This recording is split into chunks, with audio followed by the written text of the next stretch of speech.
All right, a very good morning, everybody, from the flight deck once again, and welcome back to another live stream here live on Twitch with me, Captain Nabs.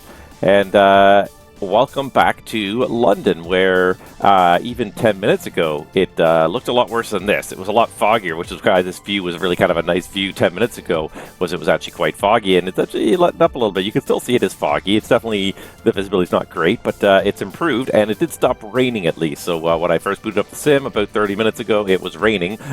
Shock, shock, raining in London, but it seems to have diminished now. So anyways, nevertheless, hopefully it's going to make for some interesting flying this morning. But welcome aboard another Twitch stream, everybody. It's been a little while. It's stream number 2 of the new year, and I hope that you guys are all doing well. I hope the new year finds you well. I hope you're having success in life, success in the sim, and yeah. Join me for another couple of hours of live streaming. We're going to try and have some fun today. I've decided I'm going to try to do a failure today because I feel like I've got into a bit of a rut. I don't feel like there's all that much exciting news, and in order to find something interesting to deal with and talk about, I've kind of decided that, hey, let's go and have a failure today. So I'm just going to post something right now. And then we'll get underway here. So what are we doing today anyways here? We are, as I mentioned, we are starting out in London Heathrow today. And where are we going today? Well, what we're going to do, and I guess I got to throw myself up there to show you that screen. So good morning, everybody, and welcome aboard. And there's what we're doing today. And that, I almost look a little bit too bright there. I might need to just dial myself down just a notch. And I find myself like forever adjusting myself here and forever adjusting this, the contrast here. Just going to turn the brightness down. I just find like I'm a little bit pale, a little bit of an albino look today. All right, anywho, so what are we doing today? We are going from London Heathrow. We're going back to Copenhagen. So we're returning to Scandinavia again because we are still flying for Scandinavian Airlines. So pretty much every second leg is going to be to one of the major Scandinavian cities. The nice thing is that there are 3 of them. There are 3 major Scandinavian hubs for Scandinavian Airlines: Oslo, Stockholm, and Copenhagen. So it's not the same airport every single time, and that's what I really like about it. The European airlines, unfortunately, as interesting as they are in terms of streaming, suffer from this affliction, only having one major hub. So everything's an out and back. Everything's an out and back, out and back. Every second time you're visiting the same airport, and that can get boring very quickly. So yes, we've been to Copenhagen multiple times. I think it's going to be the 3rd time we've landed Copenhagen in this stream. But I'm just hoping that rather than, by now this would be about the 5th time if we were doing just nothing but Copenhagen. So trying to hopefully get a little bit more variety out of our lives this way. Anyways, yeah, so that's what we're doing. We're going to hop in the A320. We've got a targeted takeoff time of on the hour, and I did backdate the clock. Oh, Jesus. What are you doing there? I did backdate the clock by 3 hours, so hopefully it'll be daytime for our whole flight here. So right now it's saying 11:25, so we're supposed to be airborne then at 12 Zulu by that measure. So yeah, we got to get this show up and running here. And what I really need to do, and I really don't hear much of that background noise at all. I'm going to turn it way up, and maybe it's just me. I don't want it to like overpower me, but I'm not even hearing it at all on my headphones. Let me just do this as well. Let me just adjust the manual volume. Oh, that's a little better, actually. It's got a digital volume, but it also has a little volume knob on it as well, which is nice, but sometimes you forget that that's down as well. So I'm going to turn this down maybe just a notch so you guys can hear it, but it's not overwhelming. And, of course, we've got to introduce ourselves to our first officer, who I have already forgotten because I picked it yesterday. His name is Nick. So, Nick, how's it going? Doesn't suffer from transparent hair anymore. Perfect. Let's start setting up. Roger. Yesterday, a couple days ago, I was using this and I noticed, it is still very slightly, but I noticed that Nick's hair was transparent. It was a lot worse than this a couple days ago. If you look very carefully, you can just see like a little bit of sky up there in the front. You can see where his skull and his hair are.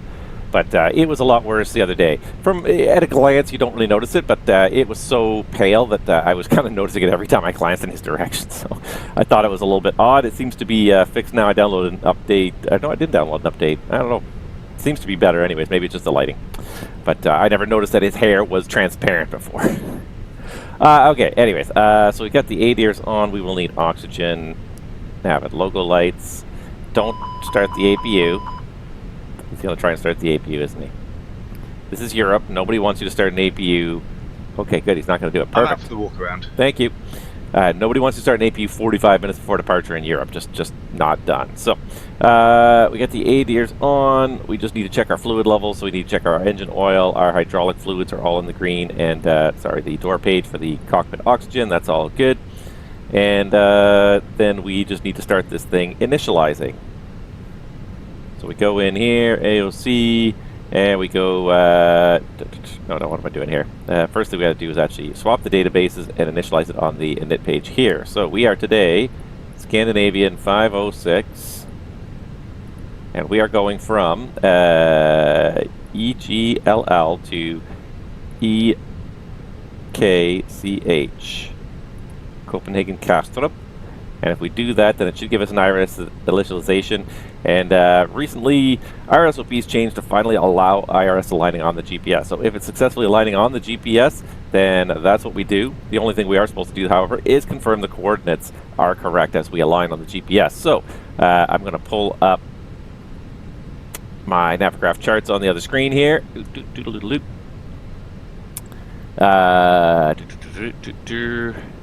just going to pull them up. We're going to pull over, we're going to look at the parking stand coordinates, and we're at 241, I believe, so there it is. I do see it on this list here, so I don't know how well you could read this, but if I zoom in enough, hopefully, 241 should be north 5128.1, 5128.1 by 26.5 west, 0026.5 west, so that is correct. So the GPS is the correct position, that's where we're aligning, so that's going to work out nicely. Beauty. While that's aligning, a couple things we got to do, of course, is we've got to start boarding our flight. So we got the jet bridge on. Let's go ahead and start loading our aircraft using the beauty and wonder of GSX. We'll open that up. Thank you. People will be coming shortly. In the meantime, the one thing we can do while our IRS is aligning, two things we can do while our IRS is aligning is we can get an ATIS. So let's do that really quickly here, because we do have an EGLL controller online, or at least we did 10 minutes ago when I looked. Hopefully they're still there. So hopefully we can get an ATIS. EGLL departure ATIS, send. And hopefully we get something back here momentarily. There's the load sheet. And looks like we got an ATIS, functional ATIS. Yankee 1350 Zulu. Arrival runway 9 left, 1350 Zulu. Maybe that's timestamp for, you know, it's probably timestamp for the time that's in the airplane here, isn't it? No, we said it was 11 something, didn't we? Where are we? 11:29. Yeah, weird. Because that seems old. It's like, right now it's 14:30. No, okay. No, I guess that's reasonable. Okay. Arrival runway 9 left, departing 9 right, transition level is flight level 8,000. Data link clearances are available. Well, we'll try this in a second here, see if we can get it. 100 at 10, 999, night, light rain broken at 1,000, overcast 4,500, 9 degrees, 8 degrees, Q 986. So I'm just going to set that really quickly here. It's pretty low pressure, Q 986.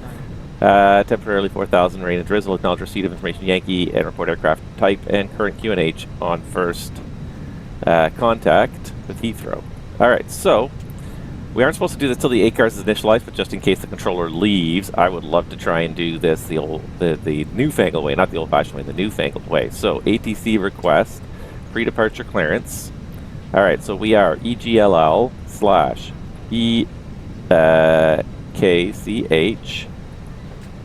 Scandinavian 506. Some of this stuff should be auto-populated, but anyways. We do have information Yankee. We're at gate 241. And aircraft type is A320. And I'm going to guess the station to send to is EGLL ground, but I'm going to see if there's also any info in here. Alright. Doesn't say specifically, so I'm going to go with EGLL and send that and see if that comes back with anything. It's really neat when the system does work. I'm not full of a whole lot of faith. I've only gotten it this way like 2 or 3 times, but it's worth a try. I figure it's worth a try. Looks like we've got a London Center online too, so that'll be good for the departure process. Yeah, we'll see if that comes back, because here's the other thing you can do is you can search for the Hockey ACARS site and just see who is currently online and see if there's an EGLL online, because that'll tell you if you've done directed at the correct position. So, network details. Where is it here? I was looking at it just the other day, and there was, you could see a list of everybody who was online. Why am I...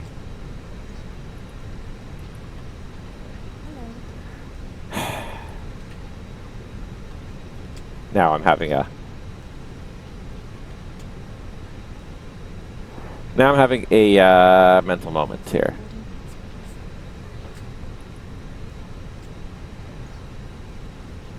Because I had it up the other day to see who's online.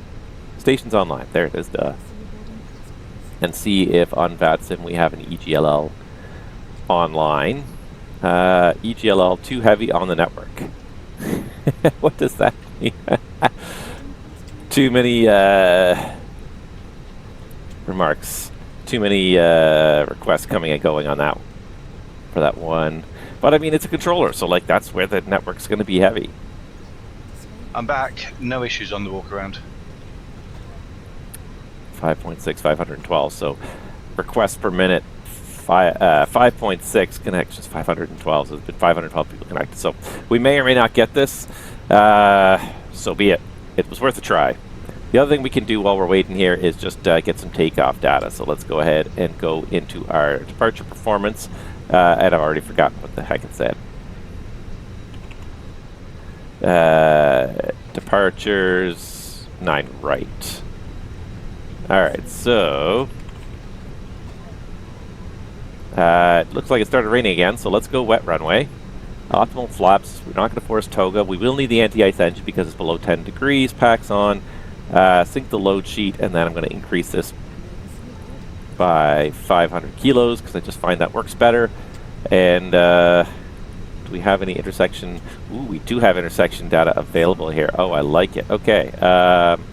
Show me a realistic intersection for departure 9 right. So there's full length.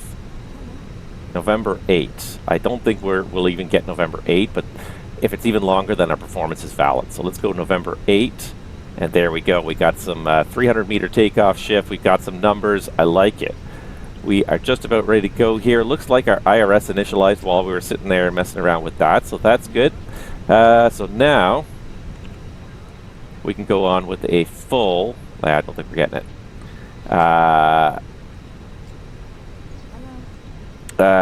Full flight init here.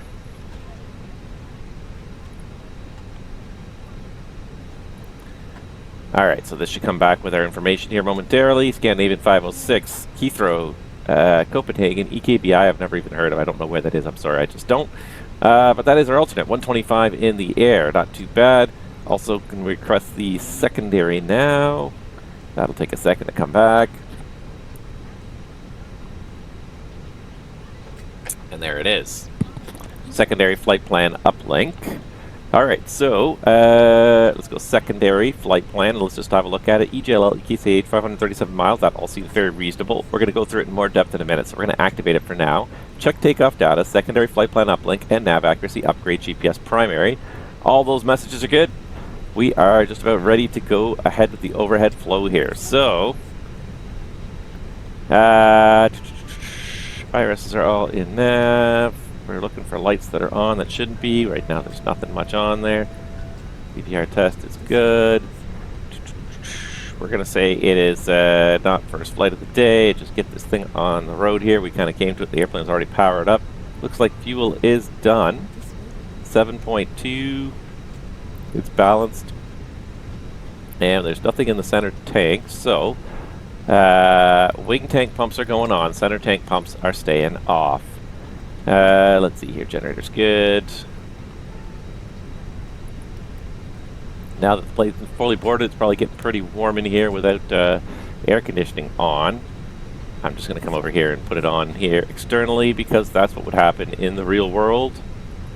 I'm surprised that Fenix does not do this more readily because it is going to probably get pretty warm in here until we do that.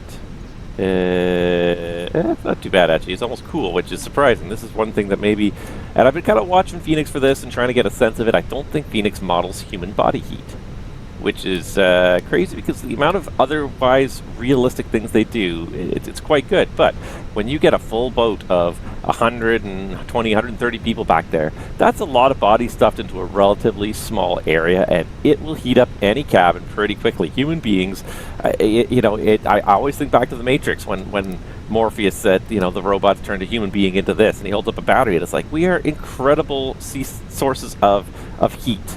We generate so much heat energy with our bodies. You put 100 of us into a small fixed room, and this is a pretty small room for 100 people to be in. That's a lot of people exhaling. That's a lot of body heat. It's going to get warm. It's going to get warm quick. And that is the experience on an airplane. If you've ever been in an airplane where the air conditioning's off, it gets stifling pretty darn quick. And that's one thing I just don't think Fenix models that. Let's see here. So it's got warmer air coming in. That's fine. It's going to make the cabin a nice temperature. But I think that's just one more thing that would just kick it up even another notch. How many people are on board? Because it has it has a load here. This is how many people are on board. So those people all should be adding heat to the equation in the cabin. Okay, sorry. 122, 1138. That all's good. Heathrow ground frequency. The security and safety check are all done. Are we good to start boarding? Go for it. Okay. I used to do better at syncing those things up, and I don't use FS2 Crew much outside of these streams. I find it a little bit distracting only because its SOPs do not match my SOPs, although our SOPs are trying to get closer to the standard Airbus, which is what FS2 Crew models. But otherwise, I find I get confused. I'm old. I get confused easily. That's why. Why was that in the starting ignition position? I know why that was in the starting ignition position. That's on my controller, on my hardware controller, and that's because I have been... I have a sim session next week, so I was messing around with engine failures and V1 cuts and things like that the last couple of days, so... that's why it was in the wrong position. 1FD2, 1FD2, altimeters... sorry, QNH 986, QNH... didn't set this one. I wasn't looking forward when I was actually doing it. I was reading the A's when I was doing it. 986, QNH 986. And a heading of 268, 268, yeah, 269, 268, 268. All right, perfect. So, into the box. And what are we doing here? We're doing the A320-200 with the V2527 Alpha 5 engine. Database is current until the 18th of February for Scandinavian 126 database. And I've got a performance factor +0, so I'm not going to change that. Deselections, I didn't see anything offhand on the route, so nothing is deselected in the nav aids. Everything's active.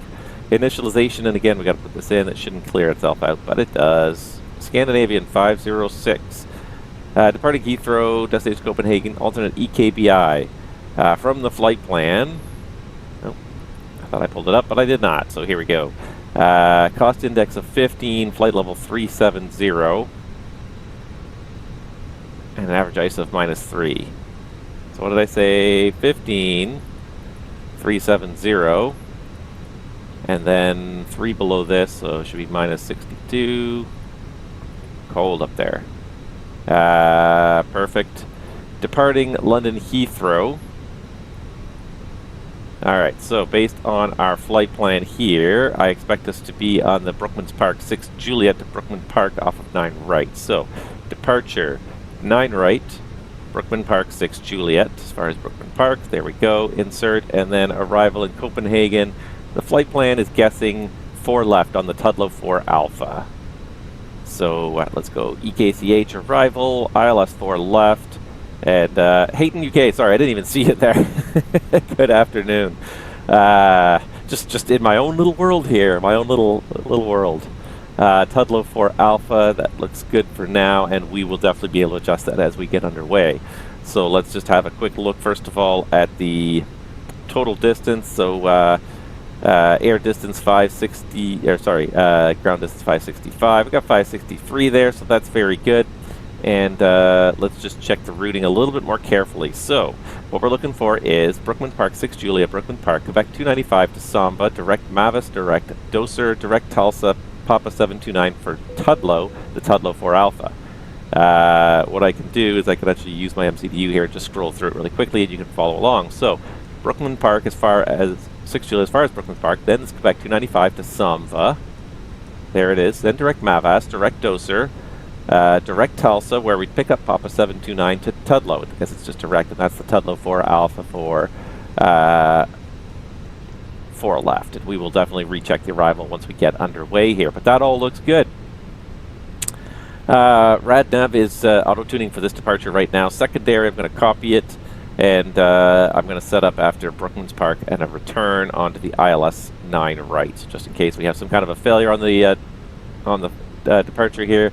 We've got a very quick return to the ILS 9 left, which is the active arrival runway. I'm not even going to worry about a star, just show me the ILS. I'm going to get vectors to the ILS.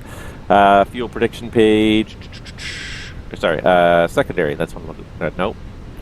Secondary perf. So the one thing I do want to do, because it is kind of a bit of a lower ceiling and a little bit of lower visibility today, is I just want to put in the minimums for the approach here. So ILS 9 left. The minimums for this are 279. So we're just going to fast forward here to the approach phase. So if we have to activate this approach phase, we got 279 on the Barrow. 986 is the QNH. Temperature and dew point. I missed it. I'm going to cheat a little bit and just do it the easy way here. Get it from the feed pilot window here. So let's see here. It's 9 degrees and the winds are 110 at 10. So 9 degrees and 110 at 10. And then for the missed approach, it is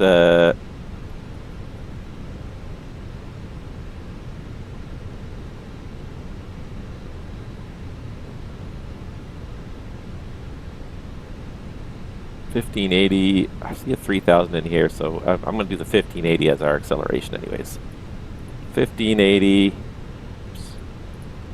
and 1580. All right.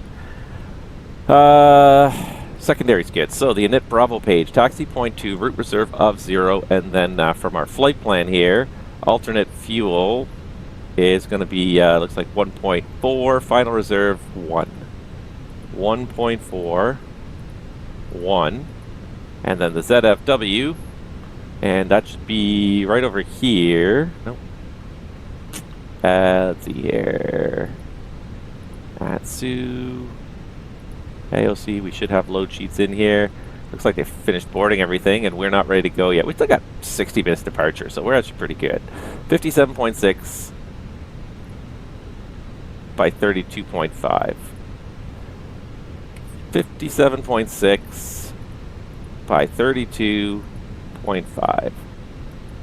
And then just look up here, block fuel is at 7.2. So 7.2's in there. And finally the trip wind.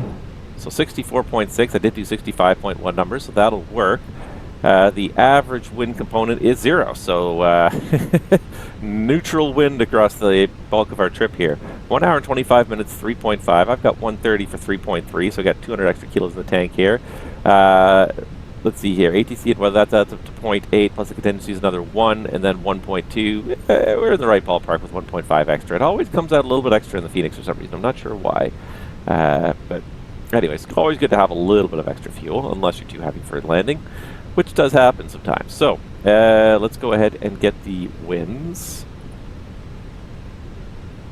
And then we'll put in the takeoff data. So this should come back in just like 3 seconds. There it is, blue, blue, blue.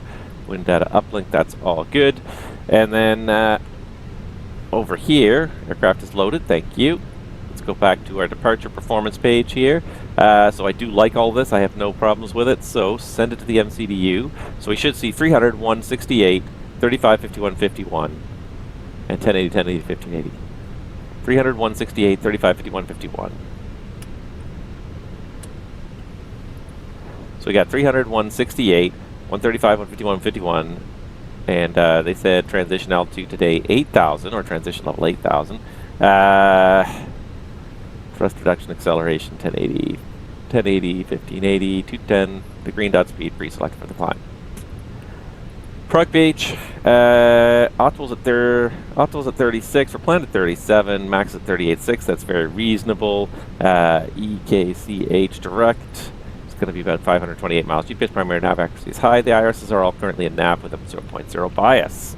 All right, so far so good. Let's get that Heathrow ground frequency up. And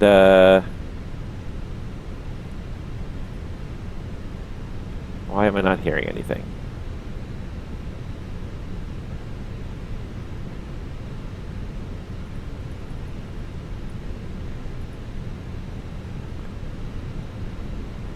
All right. Is that?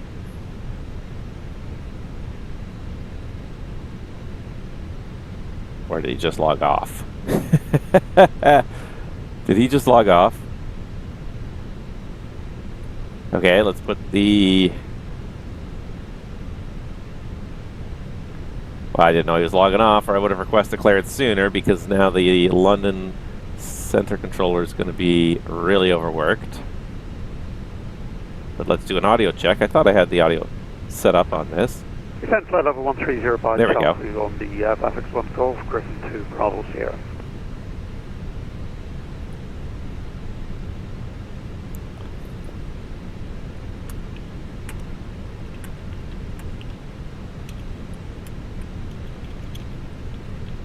Control, good afternoon, Speedbird 55, flight level 2,500 feet. Speedbird 55, Whiskey, London Control, hello, climb now, flight level 290. We're going to try and do this. Hi guys, here is the load sheet for you. Climbing 290, Speedbird 55, Whiskey. Thank you.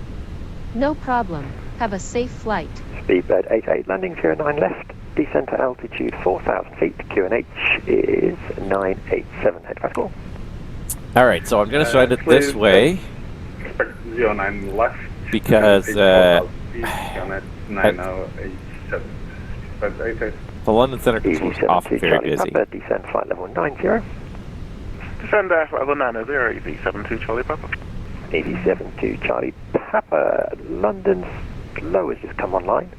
In fact, you can go straight to Gatwick Director 126.825. Bye-bye. Gatwick Director 126.825, EV72 Charlie Papa. Thanks, bye-bye. London Control, hello, flyer 12 Bravo, descending passing level. This might take a little while to get a clearance here. Flyer 12 Bravo London, sorry, I was just on the landline, say again. Descent from level 290 to level 100, flyer 12 Bravo. Flyer 12 Bravo London Control, hello. It is the SOVAT 1 Charlie for City, squawk 3005. Squawk 3005, SOVAT 1 Charlie to City, flyer 12 Bravo. Eurowings 91 Echo, further climb with advisory 122.8, good day. 122.8, Eurowings 91 Echo, thanks for the service. Speedbird 88, speed 180 knots or less. Speed 180 left, 88. Control Speedbird 2 to Charlie, can we further our climb to 370, thanks? Speedbird 2 to Charlie, 290 is the highest I can give you at the moment, I'm afraid, but you can go to Unicom 122.8, wait. 122.8, bye-bye, have a good rest of your day, thanks. Speedbird 2 to Charlie. You too, thanks. Yeah, break Fenix 1525, contact Gatwick Director 126.825, bye-bye. Gatwick Director 126.825, goodbye FedEx 1525, take care. London, hello, Speed 107 Alpha with you at Heathrow, holding Oscar on Bravo. Speedbird 107 Alpha, standby, just coordinating.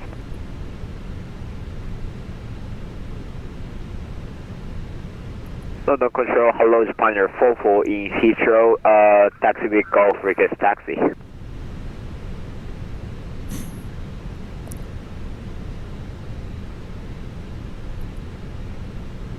Oh, it's going to be a little bit to get a clearance here. So what we might do is we might continue on. This guy's trying to do a handoff to somebody else. So, anyways. American 02, London Low has just come online. Call them please, 134.125. Bye-bye. 134.125, thank you. Japan Air 44, that wasn't for you. Standby, break, Rushton 02, contact London, 134.12. London, hello. Scandinavian 506 on the ground at Heathrow. Stand 241. Information Yankees and A320 clearance to Copenhagen. Scandinavian 506 London control. Hello, thanks. PDC. London. Okay, at least we're gonna get something now. Okay. Direct Goodwood. And that probably is my PDC right there. Perfect. Okay, PDC. Scandinavian 506 cleared to Copenhagen off 27 right now. By the Brooklyn Park 7 Foxtrot. Squawk 566. 3. Initial climb 6,000. Next frequency is 199.998. Report aircraft type and stand number on 199.998. Pushback. PDC readback not required. Okay. So we're switching ends, I guess. 120 degrees, when localizer 9 left, descend glide.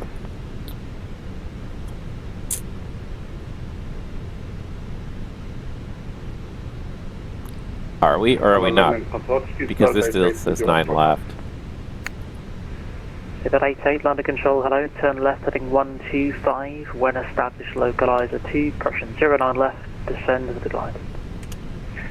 Turn left 125 and establish and disabling the speed by basic. Captain 97 Remedy, send altitude 4,000 feet, Heathrow, QNH 986 hectopascal. Okay, so it doesn't match what we're doing, so before I change anything, I'm going to get him to confirm this. So, thanks, we confirmed the departure runway SID, because he probably still has himself configured for the other end, because probably that's the last thing he did. So, fuel is boarded balanced, it is recorded, pumps are on, seatbelts are on. Let's see here. Load, we have the final numbers in, and we can probably start up the APU now. Affirmative, Japan Air 44. Japan Air 44, thank you, taxi holding point, traction taxi, Golf, Echo, and Bravo hold Oster. Alright, load, logbook is already checked, so... London Control, good day, Griffin to Bravo, Sierra, inbound, correction, inbound Tower 2, Essex 1 Golf. Griffin 2 Bravo Sierra, London Control, hello, thank you, descend to flight level 100. I guess we get the squawk in there anyways. Descend flight level 100, Griffin 2 Bravo Sierra. London Control from Scandinavian 506, can we just confirm the departure runway at SID? You've got 27 right, Brooklyn Park 7 Fox here. Yep, 2 seconds, please. Okay, thanks. Just want to be sure. The word standby is an amazing word because it just acknowledges I've received your message and I'm dealing with it, but I may not have the time at the moment. Okay, in the meantime, we'll also set 6,000 up here. I think I heard a click just at the moment I looked away. Side, London Control, hello, thank you, climb now. 9 right, Brooklyn Park 6 Juliet, 5663. So that's what we've got. 9 right, 6 Brooklyn Park Juliet, that's what we got. Initial climb 6,000, 5663, and next frequency is 3412. So okay, perfect. Alright, so let's do this. 180 degrees, descend to altitude 3,000 feet. Let's see here. What are we doing here? Okay. Wow, I'm just trying to pull it all together. There's so much going on the radio too that it's hard to kind of sometimes think over it. Okay, so let's just make sure we got everything we've got for the Brooklyn Park 6 Juliet, which is this one here. So off of 9 right. Now to altitude 6,000 so I'm going to put this here. 987 hectopascal. What I'm going to do is I'm actually going to do this here and put this on plan mode. And then I'm going to use my hardware to just scroll through this. So climb straight ahead at 2 DME from London, turn left heading 0. Yeah, 6 Juliet. 2 DME from London. 110 degrees, 10 knots. Turn left 049 track. Intercept London radial 070. Shuttle Alpha, hit London Control, hello, thank you. Landing To the runway 070 right, Juliet. Wallington on a heading of 225. Across 10 London, 070 Juliet, between 3 and 6,000. Right. Above 3, below 6, which is our top altitude anyway, so that'll work. And then intercept Brooklyn Park radial 195. Thank you. So landing 09 inbound left cross 10 and Brooklyn Park. The 1225 traffic beyond.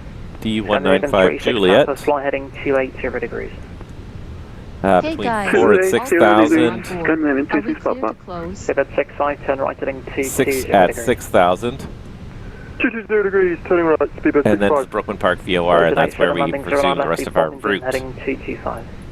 Okay, so that's all in there. So, Cabin 97 Romeo, turn left heading 070 degrees. Once established on the localizer. are you ready for the departure briefing? Left heading 070, clear left remain 0 left, 90 Romeo. Are you ready for the departure briefing? Go ahead. Alright, just write this over, make sure it's all good. Weather's marginal, radars required, pushbacks required. Config 1 plus F. I believe it was config 1 plus F. Yeah, config 1 plus F. Thrust reduced, threats weather, takeoff runway is 09 right. And speeds 135, 151, 151. That looks like it all worked. Thrust reduction at 1,000, transition at 8,000. Takeoff CG percent 28.5. Alright. That all looks good. Okay, so today we are doing, what are we doing here? We are doing the Brookmans Park 6 Juliet departure, 10-3 Alpha, transition altitude 6,000, so we are actually supposed to be transition 6,000, so I'm going to go put that back in here again. Its transition level is 8,000, so my bad. On the way down, it's 8,000. When instructed, contact London's control after takeoff, report call sign, SID designator, current altitude, and initial cleared altitude. SIDs include noise preferential routes, refer to 10-4, and expect close-in obstacles. Max 250 below 10,000 unless otherwise authorized. Warn due to interaction with other routes, not climb above 6,000, declared by ATC. RNAV substitution only. Do Brickman Park, not available, or London VOR, not available. Alright, so that's all. Otherwise, all the reading constraints are all in the box. Noise abatement is also to follow this route. It's a minimum noise routing, and it's not a mountainous airport. Level of service for departure, it's pretty low. I don't know what it actually is here. Should be on the 10-9 Alpha takeoff minimums. It is kind of lousy here, but it's not that lousy. Let's see here. Takeoff minimums for 9 right. I'm assuming it's all runways since it's not specifying any runways here. High intensity runway lighting, center line, and relevant RVRs. We can go as low as 125 meters for departure, so we're good. I'm assuming we're all trained on that. Let's see here. The performance in the box here for the... Just get that out of the way there. Left seat departure off runway 09 right on a wet runway. 300-foot takeoff shift for November 8. If we get past November 8, we'll clear that shift. Flaps 1 and a flex of 68, V1 135, VR 151, V2 151, transition altitude 6,000, and 1080 across the bottom for thrust reduction and acceleration. Engine out at 1580, 210. The green dot speed is pre-selected for the climb. Managed departure. Let's see here. We've got climb blue, nap blue. We get the autopilot on shortly after departure since it's hard IMC and it's going to be busy airspace. Let me think here. Let's see here. Radnav is auto-tuned. Secondary is got the immediate return onto 9 left, and we are above max landing weight by a hair. Pretty much by the time we've taken off, turn around, we'll be back to low max landing weight. So the immediate return is a non-issue. All right, questions or threats? The weather's a threat. We've compensated for the wet weather. We've got anti-ice numbers, and we've got wet runway numbers. I think we got everything pretty much covered. We do have the immediate return planned in as well. We don't need to take off alternate. It's not that bad. All right, so 140 inbound up to. Any questions? No questions. 7027 Red North 59 Tango. Before start checklist. Last 5 Charlie, you ready to departure? Parking brake. Set. Takeoff speeds and thrust. V1135, VR130, correction, V1135, VR151, V2151, flexing 68 degrees. V1135, VR151, V215, flex temp 68 degrees. Windows? Closed. Beacon. On. Before start checklist completed.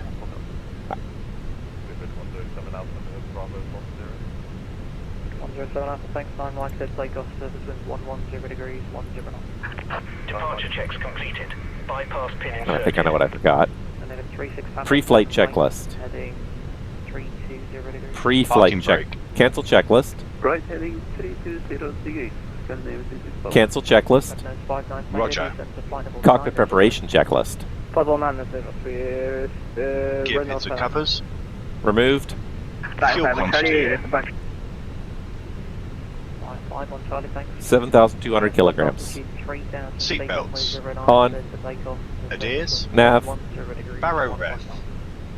QNH 986. 986. Set. Cockpit preparation checklist completed.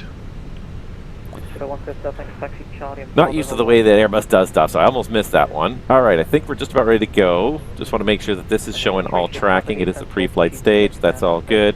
Okay, we can turn this guy back up again. 6,000 feet, QNH 986, Scandinavian 36 Papa. Spania 44, holding Oscar. Eastern 340, request IFR clearance to Singapore. ATC, break, Japan Air 44, thank you, taxi, second left, hold at November, Bravo 10. Second left, November, Bravo 10, Japan Air 44.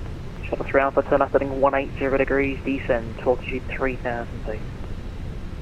180, 3,000 feet, Shuttle 3 Alpha.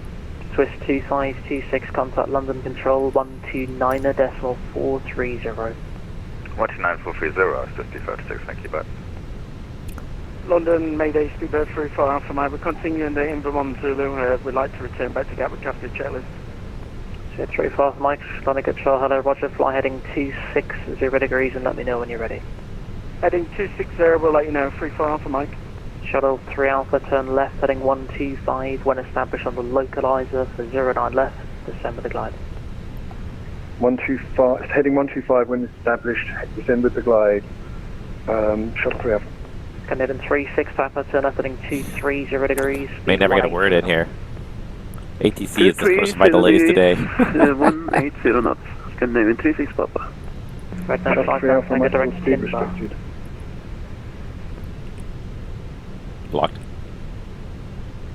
Right now, 59 Tango, route direct to Timber. Timber, 59 Tango. Scandinavian 506, gate 241, push and start. Scandinavian 506, hold position, call you shortly. Roger. See that 88 taxi. I know we're supposed to say Q&H and everything else, but I'm just trying to get a word in. All I need is just like a standby, and I'm good. 107 Alpha, report your passing altitude and climb now, flight level 180. Welcome to real world ATC, sometimes trying to get a word in, especially when... 97 Remy on the go. Yes, we don't pass for that return. 97 Remy, roger, turn left heading 310 degrees, climb to altitude 4,000 feet. Left 310, 4,000, I'm from Romeo. Fly 51 Charlie, report your passing altitude and climb now, flight I'm level 80. just listening. I'm just trying to like get through this. We're passing, That's hilarious. 2,600 and we'll climb 80, Because if I miss my call... 04 on the Golf, under control, hello, thank you, descend, flight If I miss my call, 110. we're never leaving. Shuttle 3 Alpha, speed 160 knots or greater to 40 ME. 160 to 40, or greater to 40 ME, Shuttle 3 Alpha.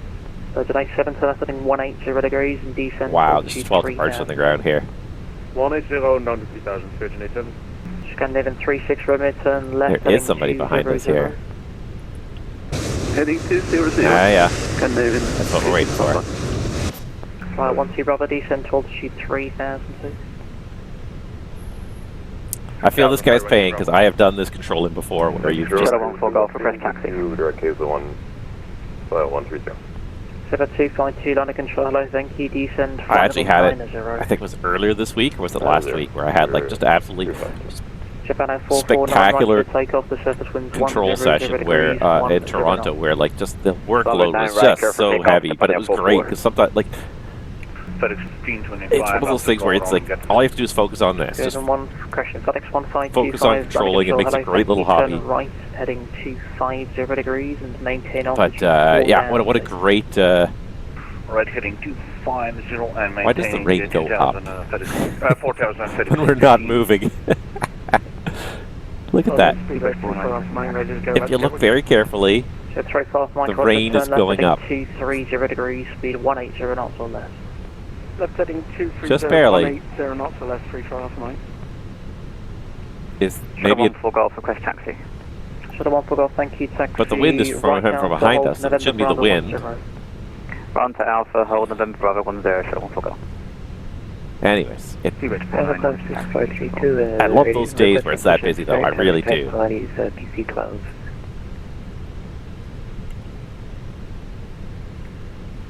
I think they're spectacular, but... Virgin 87, turn left heading 075 when localizer established 9 left to 7 the glide. Turn left heading 075 and establish 1 localizer to the glide for Virgin 87. Get a 97 room, turn left heading 265. But I have worked as hard as this guy's working right now, I just don't want to miss her. I just don't want to miss our cue. I do not want to miss our departure. London, to be perfect, that is for sure. Our approach will be 188, we can't do 180.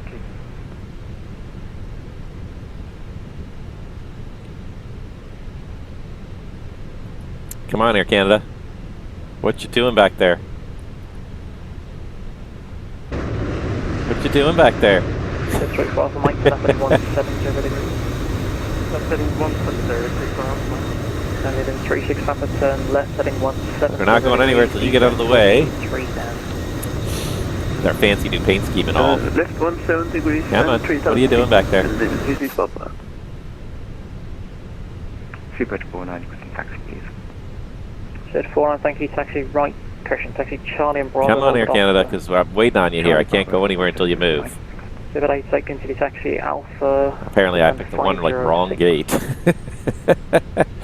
London Control, hello, Lufthansa 1 Alpha November, inbound Vesoul in Federal. Was he moving, or was that just like an illusion? I thought I saw him move. Shortly brakes with it.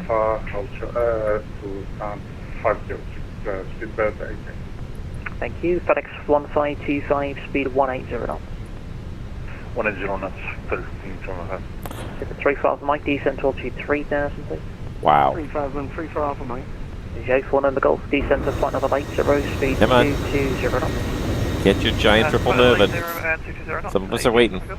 34 Mike, turn left heading 040 depression, 05. Does make for a very exciting stream, does it? But this is the life sometimes, you're just here and you're just waiting for things to happen that are completely outside of your control.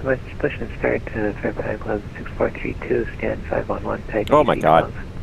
Pilot Club 1, correction 6432, thanks, pushing start approved face to south. Pushing start approved facing south, 6432, thank you. Get a 97 room mid turn heading 215. Yeah, I do have to compliment like the controllers on this network though, like so many of them do sound like consummate professionals. Like they just know what they're doing, they're on it, the tone is so even and professional, and I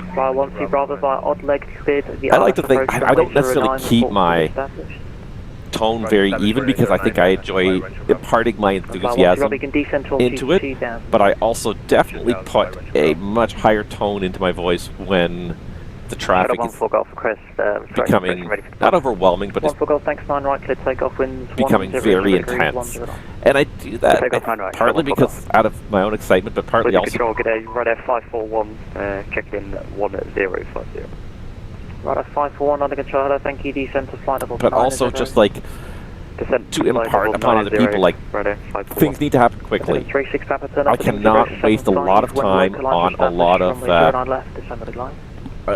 of waiting for umming and ahhing, and when it's busy I need everyone to be quick, acknowledge, comply, but do so expeditiously. I don't have time to wait for long, arduous responses. And you can hear some of the examples on here of people who are just not up to the job of operating this particular left 180 down to 3,000.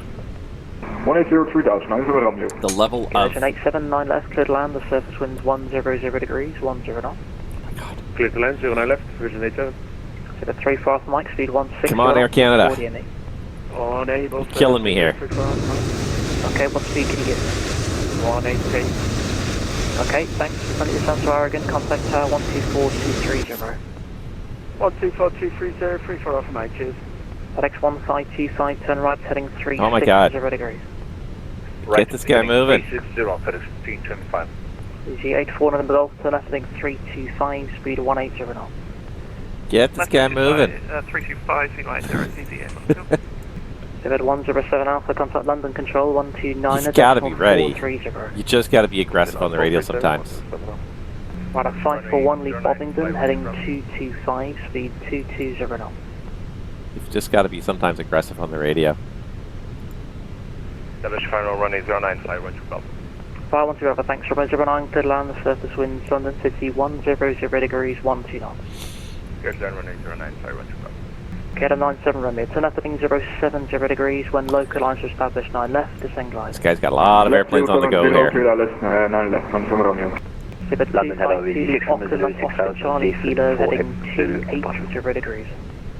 We may never get this stream going here. 63 Lima Zulu, under control, hello, climb now, flight level 170. Oh my God. Flight level 170. Yeah, it's just one airplane that's holding us up. Right, 541, leave Bovington, that's Bravo November. There's not even that many airplanes left on the ground here, really. Leave Bovington 25. What did you go again right now?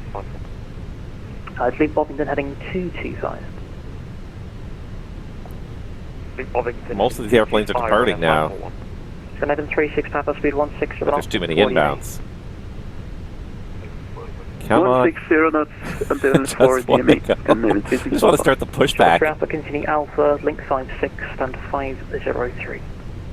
Continue Alpha, link 56 and 503, thanks for the service shuttle, 3 Alpha. Pivot 49, hold November Bravo 10. November Bravo 10, it's 49. Control, hello, EV71 Zulu, X-ray, flight level 110, descending 70, disit 1 Golf. Call you shortly, break, FedEx 1525, turn right heading 05 degrees. Oh my God. Approach runway 08 right. Turning right, heading 050, clear down, runway 048 right, FedEx 1505. EZ1, correction, EZ71 Zulu X-ray, line of control, hello, Squawk 0473. My God, how long ago did I, it was at least 10 minutes ago now I called for the push, I think. 0473, stop descent 80, EZ71X, Zulu X-ray. EZ84 November Golf, turn left heading 280 degrees. Killing me here. Descend to altitude 4,000 Go. feet, QNH is 986 hectopascal. Left heading, and I wouldn't care if I wasn't live streaming this. I'm absolutely like, I'm reveling in this in a way because like this is it. This is like what the real world is like sometimes, and you're just sitting there trying to get words in on frequencies and just trying to get going, trying to move. But it doesn't make for a very exciting stream when nothing's happening here. So that's why I want something. I just want to get moving. 986 Pascal. Shuttle 14 Golf, maintain your present heading and climb now, flight level 150. Time to send this guy a message. I don't want to because I just want things to unfold. Canada 36509 left, clears land, surface winds 100 But degrees. at the same time, like, how long is this guy going to take to get going? On the control, Lima Alpha, flight level 160 with you.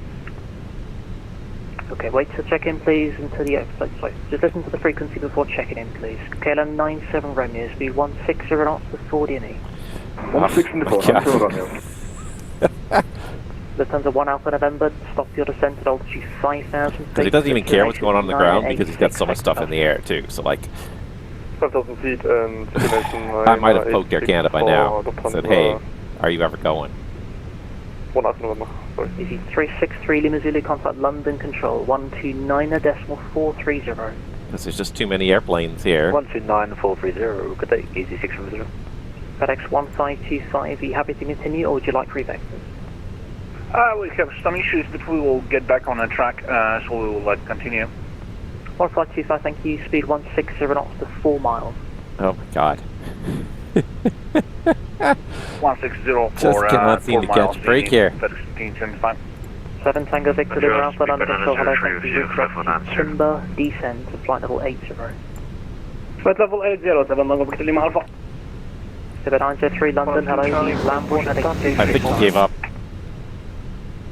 Block, can I say again for Spirit surgery? Yeah, no worries, leave Lambourne, Lima Alpha Mike, heading 265.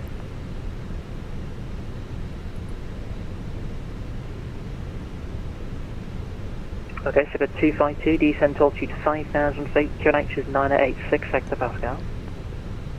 5,986, Alright. Lufthansa 1 Alpha November. I'm going to give 2 more minutes and I'm going to point out that the guy's gone. Heading 240 Lufthansa. Because he vanished. 8 November. Virgin 8, correction, Virgin 87, you can taxi stand 322. Taxi stand 322, thank you. Should I want you to tell runway 09 right, clear takeoff, the wind's 100 degrees, 10 knots.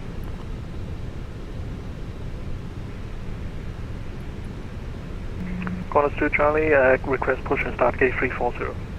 Call you shortly, break easy 8-4 on the Gulf, turn right heading 045. Once localizer established, runway 08 right, descend with the glide. Heading 045, when established, right cover glide, easy 85 copy. 710 X-ray, fly your present heading, descend. Listen, and if this guy gets a push before we do, then I'm going to call again. Fly present heading, descend 8071. Thank goodness I have like this tool. Shadow 14 Golf, resume your own navigation, direct Southampton. They're And direct Southampton. in the real world now. FedEx 1525 Tower. We are kind of getting this tool in a way. 124. The Jeppesen app that everyone uses now, most people use, most airlines use. 1 turn left heading 070 degrees. The Jeppesen app that most airlines use now has traffic feeds directly on the taxi chart, so you can see other aircraft taxiing. 070, right now, 54. 180 knots. Locked. Okay, figure 8 kilos, landing control, squawk 3440, stop your descent, flight level 90. 3440, stop descent, flight level 90, 08 kilo. Shadow 14 Golf, contact landing control 129430. 129430, so 14 Golf, yeah. Get a 97 Romeo 9 at cleared land, the wind's 10010 knots. Yeah, a bit late, we're going around. Scan 36 Papa vacated and taxi on Alpha. 36 Papa, thanks, you can taxi stand 225. Stand 225. 749, line up 09 right. Line up 09 right, 49. Skipper 252, turn right heading 070 degrees. 070. Oh my god. Lufthansa 1 Alpha November, speed 180 knots or less. This guy could use some help. Speed 180 knots, Lufthansa 1 Alpha November. Shuttle 1 Seattle, continue your present heading. This guy could really use some help. Shuttle 1 to Hotel, continue present heading. Okay, present heading, Shuttle 1 to Hotel. KLM 97 Romeo, turn left heading 300 degrees. Lefty on it, thanks over Romeo. Ryanair 451, speed 180 knots or less. 180 knots or less, Ryanair 54. PG84 number Golf, speed 160 knots or greater to 40 ME. 160 greater to 40, Just can't win. Easy 710 X-ray, turn left heading 070 degrees, speed 220 knots. 070, speed 220 knots, CV710 X-ray. Front 7274, contact London 129430. Over to London, 129.430, Air France 77, good day. Should I want to tell, report your passing altitude and climb now, flight level 80. Altitude 3002, climbing to 80, should I want to tell. 252, continue the right turn, heading 105, when localizer established, runway 09 left, descend with a glide. 105, thinking, sorry, the IMS, San glide west, 541, turn left heading 360 degrees and maintain 4. I mean, we may never get this flight done at this rate. It's been almost 15 minutes since I called ready.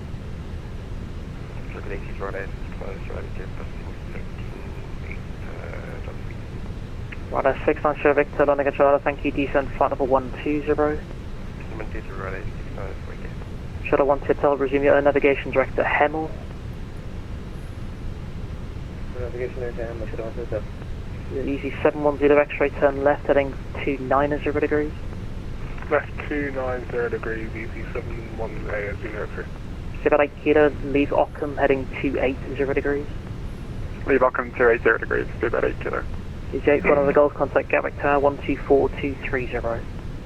It'd be great if like a tower or ground control came Get a on. 97 remit left heading 270 degrees. This guy's just trying to deal with the arrivals. He's not even coming in departures anymore. Roger. Lufthansa 1 Alpha November, turn left heading 135.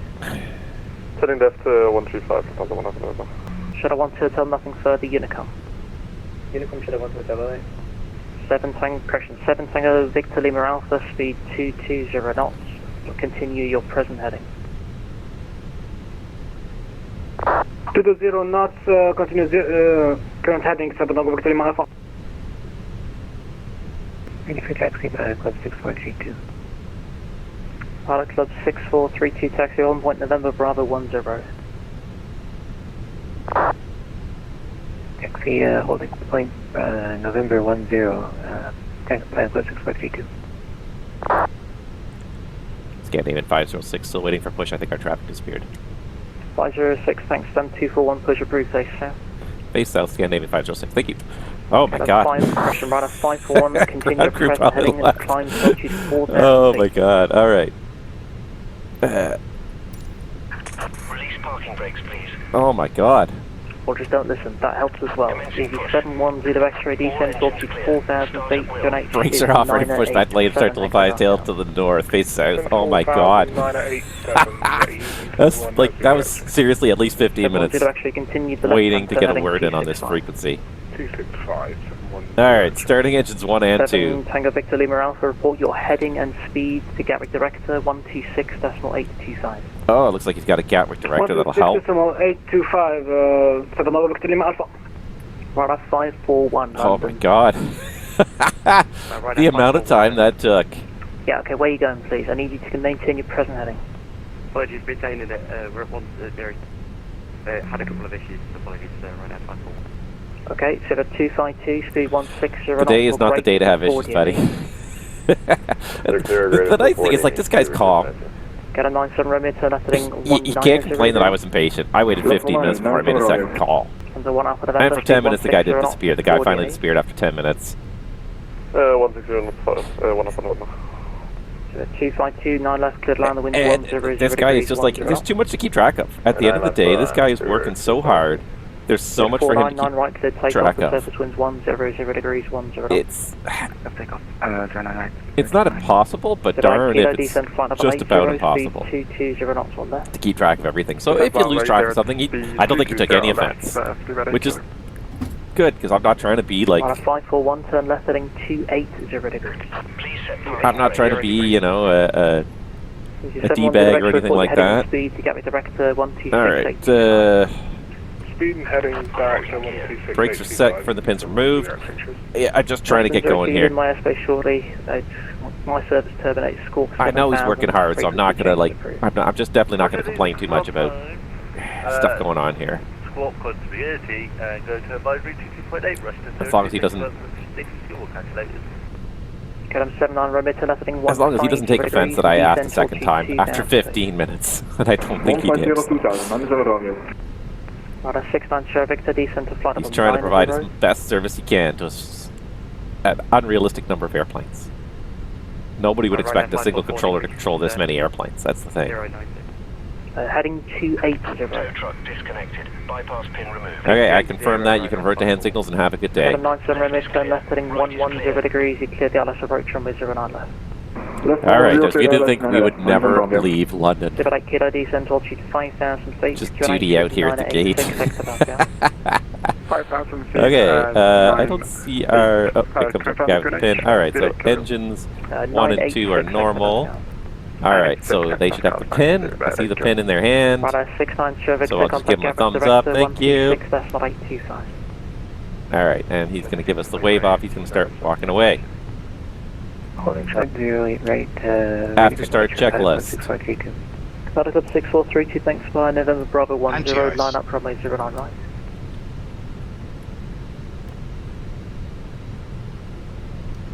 Line up and wait, runway 08 right, back with 642. Anti-ice on.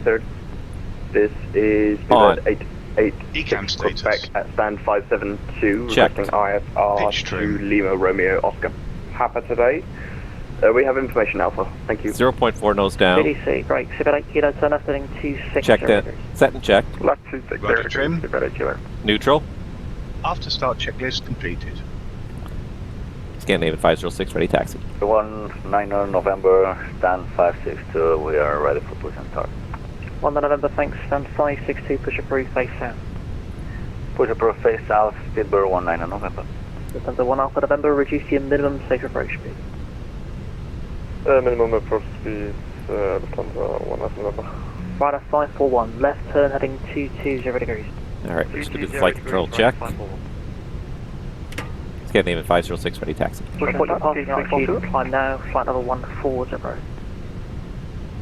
Passing 4000 for level 140, good for night. Scandi 506, ready taxi.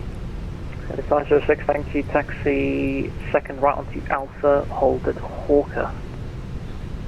Second right onto Alpha, hold at Horka, Scandinavian 506. Clear left side. Clear right side. Pilot Club 6432, runway 09 right cleared for takeoff, the surface winds 100 degrees, 10 knots. Takeoff 08 right, 16532. Class 2 Charlie, gate 340. Brake check. Stop. Got 2 Charlie, thanks for your patience, then... Pressure 0. Sorry, just report your phone number again. 340, Quantum 32 Charlie. The cabin is now Got 2 Charlie, thanks, then 340, push and stop. Thank you. Face the south. Push and start, face south, Quantum 2 Charlie. Second right onto Alpha, all the way down. Boys, the rain is really coming down now. Left heading 180 degrees, right now. 78 kilo, descent altitude 4,000 feet, speed 180 knots. Alright. Speed 180 knots, descend 4000 feet. Clear left side. Kilo 97 Romeo, third time's a charm, 9 left, clear to land, surface winds 100 I don't know degrees. if I believe he's actually looking as an FS2 crew pilot, but at least it's good to hear him say it.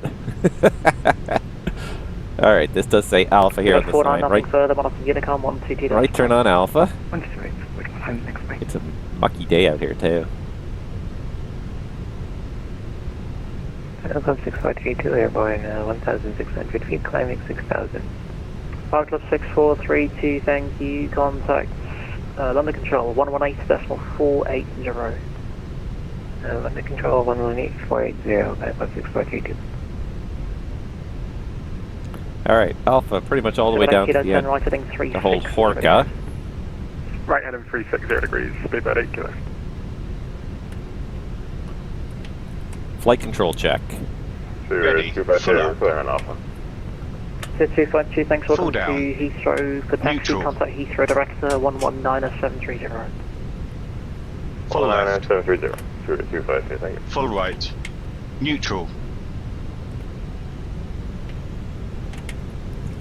Full left. Full right. Neutral.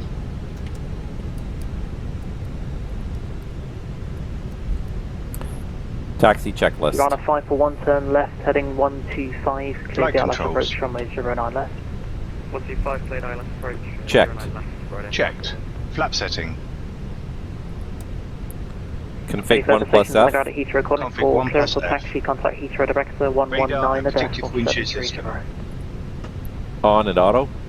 Engine mode selector. 78 kilo, Normal. the right turn heading Ecam memo. 075, once established on the localizer 09 Take left. off, descend no blue. guide. Taxi checklist Two complete. turn 075, when established localizer 09 left, descend glide path, speed about 8 kilo. This is the lead flight attendant speaking. Runner 541, maintain speed 160 Now knots. this might be a day that actually we should have the ignition on.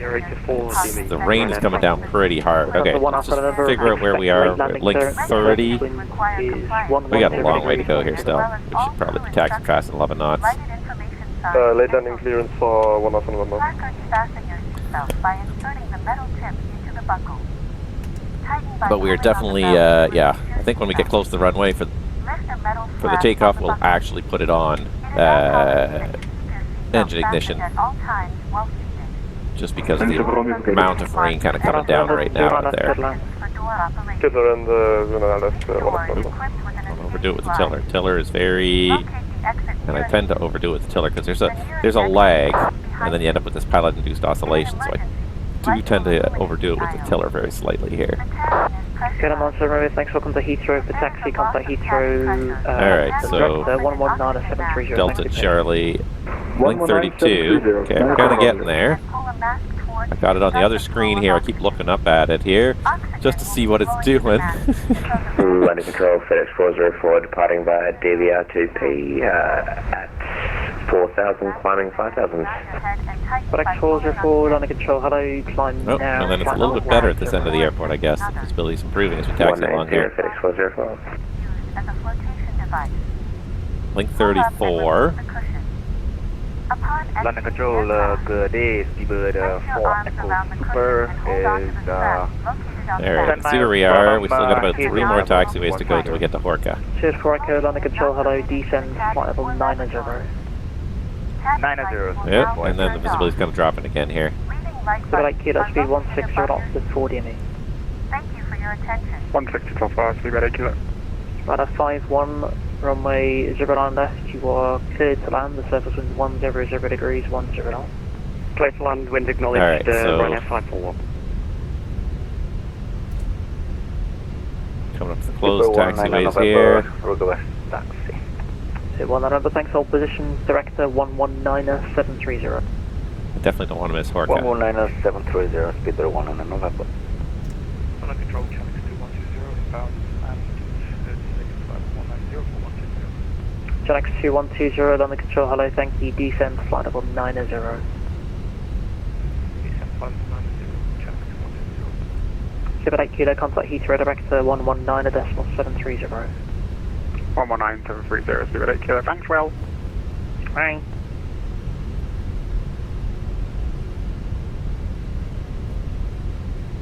That definitely will clear up his frequency a little bit if he gets 1 Alpha November, welcome to Heathrow, assistance. contact Heathrow, director 119-730.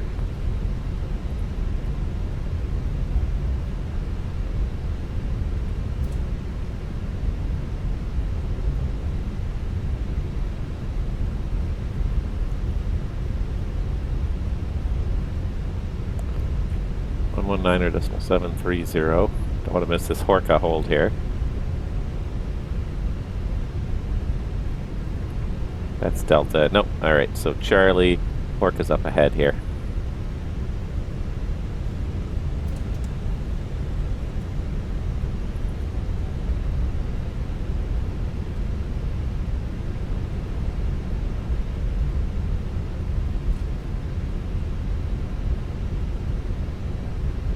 Alright, oh, and then it's a lot nicer at this end here. Wow, all of a sudden this guy's got doing nothing. Fenix 404, contact London Control 129.430. Alright, so just look at my chart. Horka is just short of London November control, 8 go here. around Ryanair 541.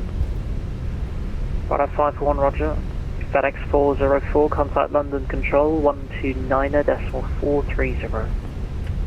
129.430, FedEx 404, thank you.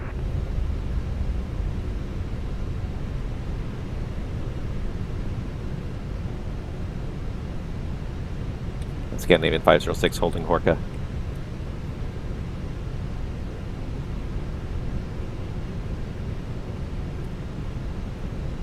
Okay. Scanning 506, thanks for takeoff, contact Heathrow, director 119.730. Over to Director 1973, thanks, Scandi 506. Ryanair 541. Heathrow Director, Scandi 506, holding Horka. Driver 506, Heathrow Director, Taxi Alpha, Link 52, hold November Bravo 11. Alright, Alpha, Link 52, and hold November Bravo 11, Scandinavian 506. So straight ahead, Alpha, it's the last left is November Bravo 11 is the second hole short. Okay, we're almost out of Heathrow. It's been over an hour since I started the stream. Sierra Bravo 3, Crushing November Bravo 3. Thank you. November Bravo 3, can I understand the value?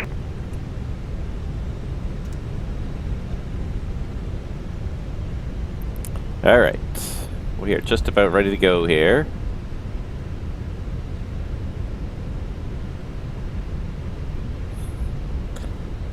Lord knows we burned enough fuel. Direct 300 kilos to get here, mostly running the APU for a long time. 9,000. Speed 8 kilo, wind 10 degrees, 10 knots, runway 09 left, clear to land. 09 left, clear to land, speed 8 kilo. Speed for Echo, Heathrow, direct, roger.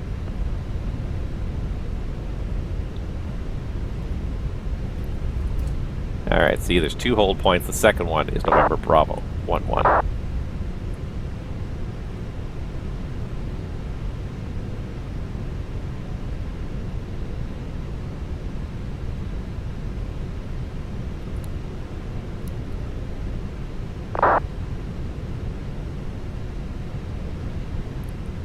Holding November Bravo 1-1.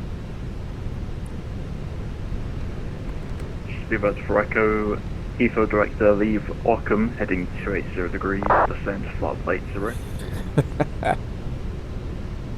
Say again, heading for departing Ockham again for Speedbird for Echo. Speedbird for Echo, leave Ockham, heading 280 degrees. Roger, depart Ockham at 280 degrees and descend 8,000 Speedbird for Echo. Scandinavian 506, wind 100 degrees, 10 knots, runway 09 right, clear for takeoff. 09 right, clear for takeoff, Scandinavian 506. Speedbird 19 November, taxi Bravo, runway entry procedures. Yankee holds November Bravo 11. Takeoff runway confirmed. Bravo, link 53, Yankee, and Road holding path, clear November of traffic. 11. Cabin crew be seated for takeoff. Lineup checklist. Takeoff runway. 09 right confirmed. Runway Speedbird 8 09 Alpha right Kilo, taxi confirmed. Alpha TCAS. Charlie, stand 542. TARA. Alpha Charlie, stand 540. TARA. Packs 1 and 2. On. Lineup checklist completed. Director Ryanair 541 with you at 030. Alright, cleared to go. Boy, it took a long time to get here. Runner 541, Heathrow, turn left heading 260 degrees. Takeoff. 0 degrees, Ryanair. Check. Runner 541, you are indicating 2,000. Man flex 68, SRS runway, auto thrust blue. Altitude is 3,000 feet Thrust on set. the QNH 986 hectopascals.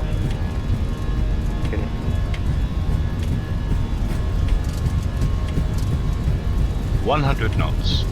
Check.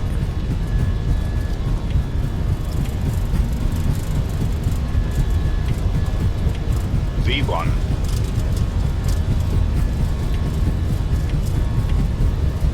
Rotate.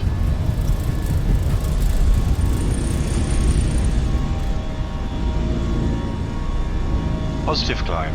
Gear up. Nav. Gear up. Apologies, Heathrow Director, do you mind go with the heading again, Ryanair? AP1. Runner 541, now turn left heading 240 degrees. 240 degrees.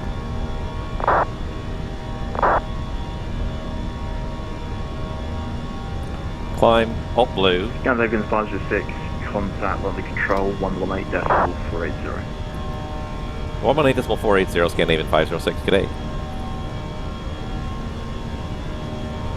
Alright, we got thrust climb, auto thrust. Charlie, taxi, link 52, hold November Bravo 11, give way to the British Airways 777. Taxi, link 52, November Bravo 11, give way to the Speedbird and the Qantas Dutron. Arrival for Heathrow, descend flight level Flap 270. Speed checked. Logan to Hotel, descend level 270 Flap speed at 70. And Savian 901 Yankee, descend flight level 110. 110, Transavian 901 Yankee. Seabird 191, contact London Control 134.125. London Control 134.125, speed is 191. Pilot Club 6432, descend to altitude 4,000 feet, Stansted QNH 987 hectopascals. And 4,000 feet, QNH 987, pilot Club 6432. November 8681, report your passing altitude and what service do you request outside controlled airspace? Oh, blue sky, blue sky. Just holding at 1,800 feet and requesting basic service outside controlled airspace. Number 8681, roger. It will be a basic service in 7 miles. Basic service 7 miles. Speed managed. Griffin 15, descend flight level 240. 5,000. Climbing 6,000. 1,000 to go. Yes, plus 1,000. London Control, Scandinavian 506, 5,100, climbing 6,000, Brooklyn Park, 6 Juliet. Scandinavian 506, London Control, hello, climb now, flight level 150. Climb now, flight level 150, Scandinavian 506. 15,000 feet set, 15,000, thrust climb, alt blue, and Standard cross-checked, passing flight level 065. Rhino 1 Kilo Whiskey, thanks. Just confirm your squawk in 0265. Wow. Okay. We're airborne. 15,000. Helicopter 6432. Further descent will take you outside controlled airspace. So you're cleared to leave controlled airspace. Cancelled the SID restrictions, so we're just climbing out of London up to 15,000. My God. What a lot of work to get out of there. And it was mostly a lot of waiting. Which is what it is half the time. It's just a lot of waiting. Okay. Not out of it yet, but we're kind of away from the worst. But the worst it seems to be right over Heathrow back there. Wow. Griffin 15, when you're ready, descend flight level 140, level by Absent. Welcome to the real world of ATC, waiting for stuff to happen sometimes, and sometimes just waiting to get a word in at these major airports. Uber 72, route direct to Sabre, descend flight level 250. Alright. I might just turn that background noise down a little bit there. Direct Sabre, continue. Alright, there's 10,000, climbing to flight level 150. 6 Whiskey Bravo, resume navigation, direct. It's off. Resume on aviation. After takeoff checklist. Scandinavian 506, direct to break. Cancel checklist. After takeoff checklist. Cancel checklist.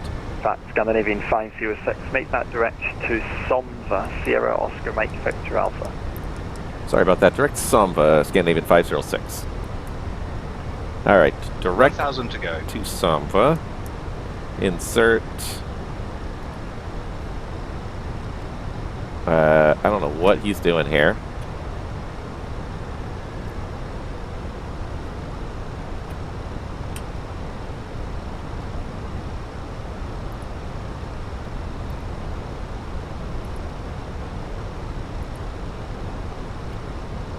Alright, thrust climb, open climb, all blue, nav, 15,000 feet set. Scandinavian 506, climb flight level 210. Climb flight level 210, Scandinavian 506. Lot 279, set contact flight level 210. 119 decimal 730. 119 and 730, lot 279, bye-bye. Super 72, descend flight level 160. So it was very weird there. He set 7,600, but then it didn't change on my FCU, my external hardware FCU. It changed in here, but it changed on my external FCU, so I didn't know what was going on there for a second. Okay, so now we are definitely in an open climb to flight level 210, and we are now direct to Somva. So that's good. Hi. We can take the engine anti-ice off. And we can take the seatbelts off. Climb checklist. November 8681, are you looking to land at Cancel checklist. Yep, we're looking to, we're looking to do a touch and go. No, there is no after takeoff checklist. It is just, what airplane am I thinking of? Maybe it's the 330 then, or the 380 that has a climb checklist. And all it is gear up, flops up. But anywho, okay. Shows you how good I am with this FS2 crew.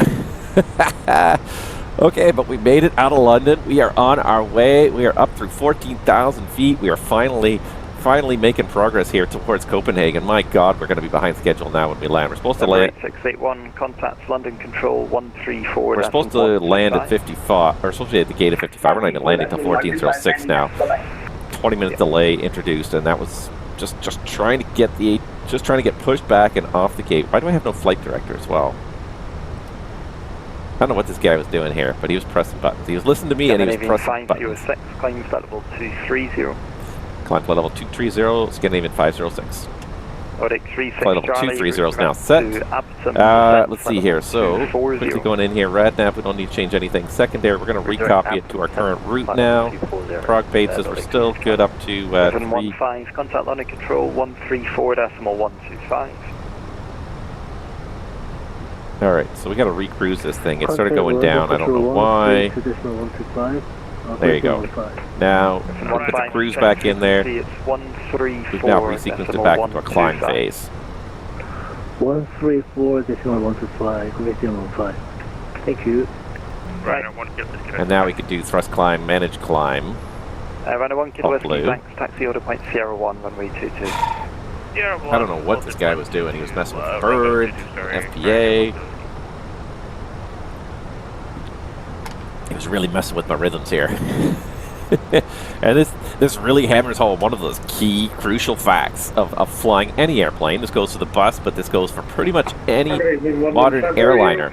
Read and understand the FMA, the flight mode enunciation. So the area generally on the PFD that's directly above the flight instruments where it indicates the current modes that you're in. The flight director, and if the autopilot is on as well, the autopilot always follows the flight director, but the modes the flight director is in, read those and understand what they're saying, because that's the key.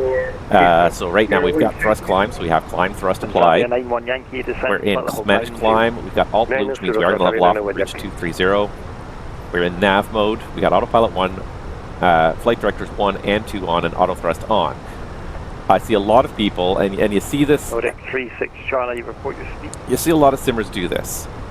Currently decelerating to 230. A lot of simmers look up here at the guidance panel, at the flight control unit, whatever you want to call it here, the autopilot controls. They put stuff in there, and then they assume it's good.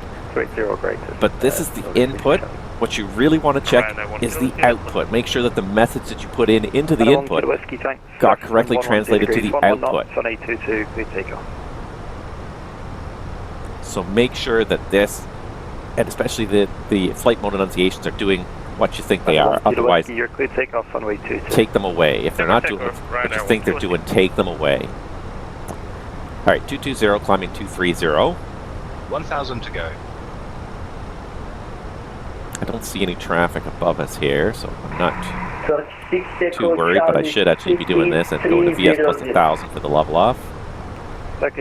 Speed, VS plus 1,000. Hello, 5 speed 280 knots exactly. And it's the Tepra 2 Gulf arrival for Gatwick. Alright, fuel prediction. 1.7 extra. We got pretty good weather and destination, so Keep it 7-2, continue on your current heading and let's consult with our dispatcher. Continue current heading and put in a cost index of 100. Scandinavian 506, climb flight level 370 level by Somva. Climb flight level 370 level by Somva, Scandinavian 506. Thrust climb, all blue, flight level 370 set. So look up here. I put the inputs in here on the box, but make sure that what you see up here is what you need, because this is the output. So this is telling you what the computer thinks it's supposed to be doing, not what you think you've told it, but what the computer thinks it should be doing. So we're climbing. We're not going to make it level by Somva at this rate. We're going to make it just after Somva. So we got a couple of possibilities here, but what we can do, what we probably should do, is just manage our speed. Climb to 230. Or sorry, not manage our speed, select our speed, select a lower speed. Grid 72, descend flight level 120. Descend level 120, speedbird 72. You don't want to roll back too far. One Yankee, you're landing runway 22. But if I roll back to 300 knots, descend flight level 80. It says 81 miles till we level off. We only got 72 miles. Version 10. Bravo, go ahead. Version 108 Bravo, hello. Squawk 1224. I'm going to keep rolling the speed back to try and get the climb up here now as he requested, but I don't know if we're going to make it.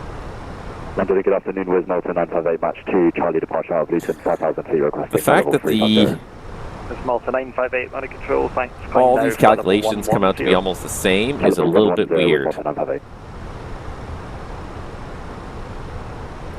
Right, 1 Kilo Whiskey passing 3,300. Right, 1 Kilo Whiskey, thanks. Climb to altitude 5,000 feet. 5,000 right there, 1 Kilo Whiskey. We're still a long way from green dot, which is good. Transavia 901 Yankee, it's 25 miles to touchdown, descend to altitude 5,000 feet, QNH 908. But it's still showing us 9 miles shy in its calculations here. But the fact that the managed, which is supposed to be up at 334 Mach 77, and my selected are showing the same, makes me think that something is not right in the calculations here. Ready, descend by level 230. Because I should be climbing at a much... Nordic 26 Charlie, descend flight level 140, level at a much higher speed here anyways, or at a much higher rate.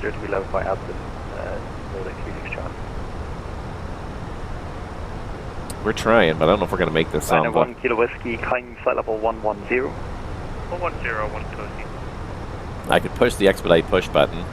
That'll drive me right back down to green dot. Left, heading and I really don't like to be sitting hanging on green dot.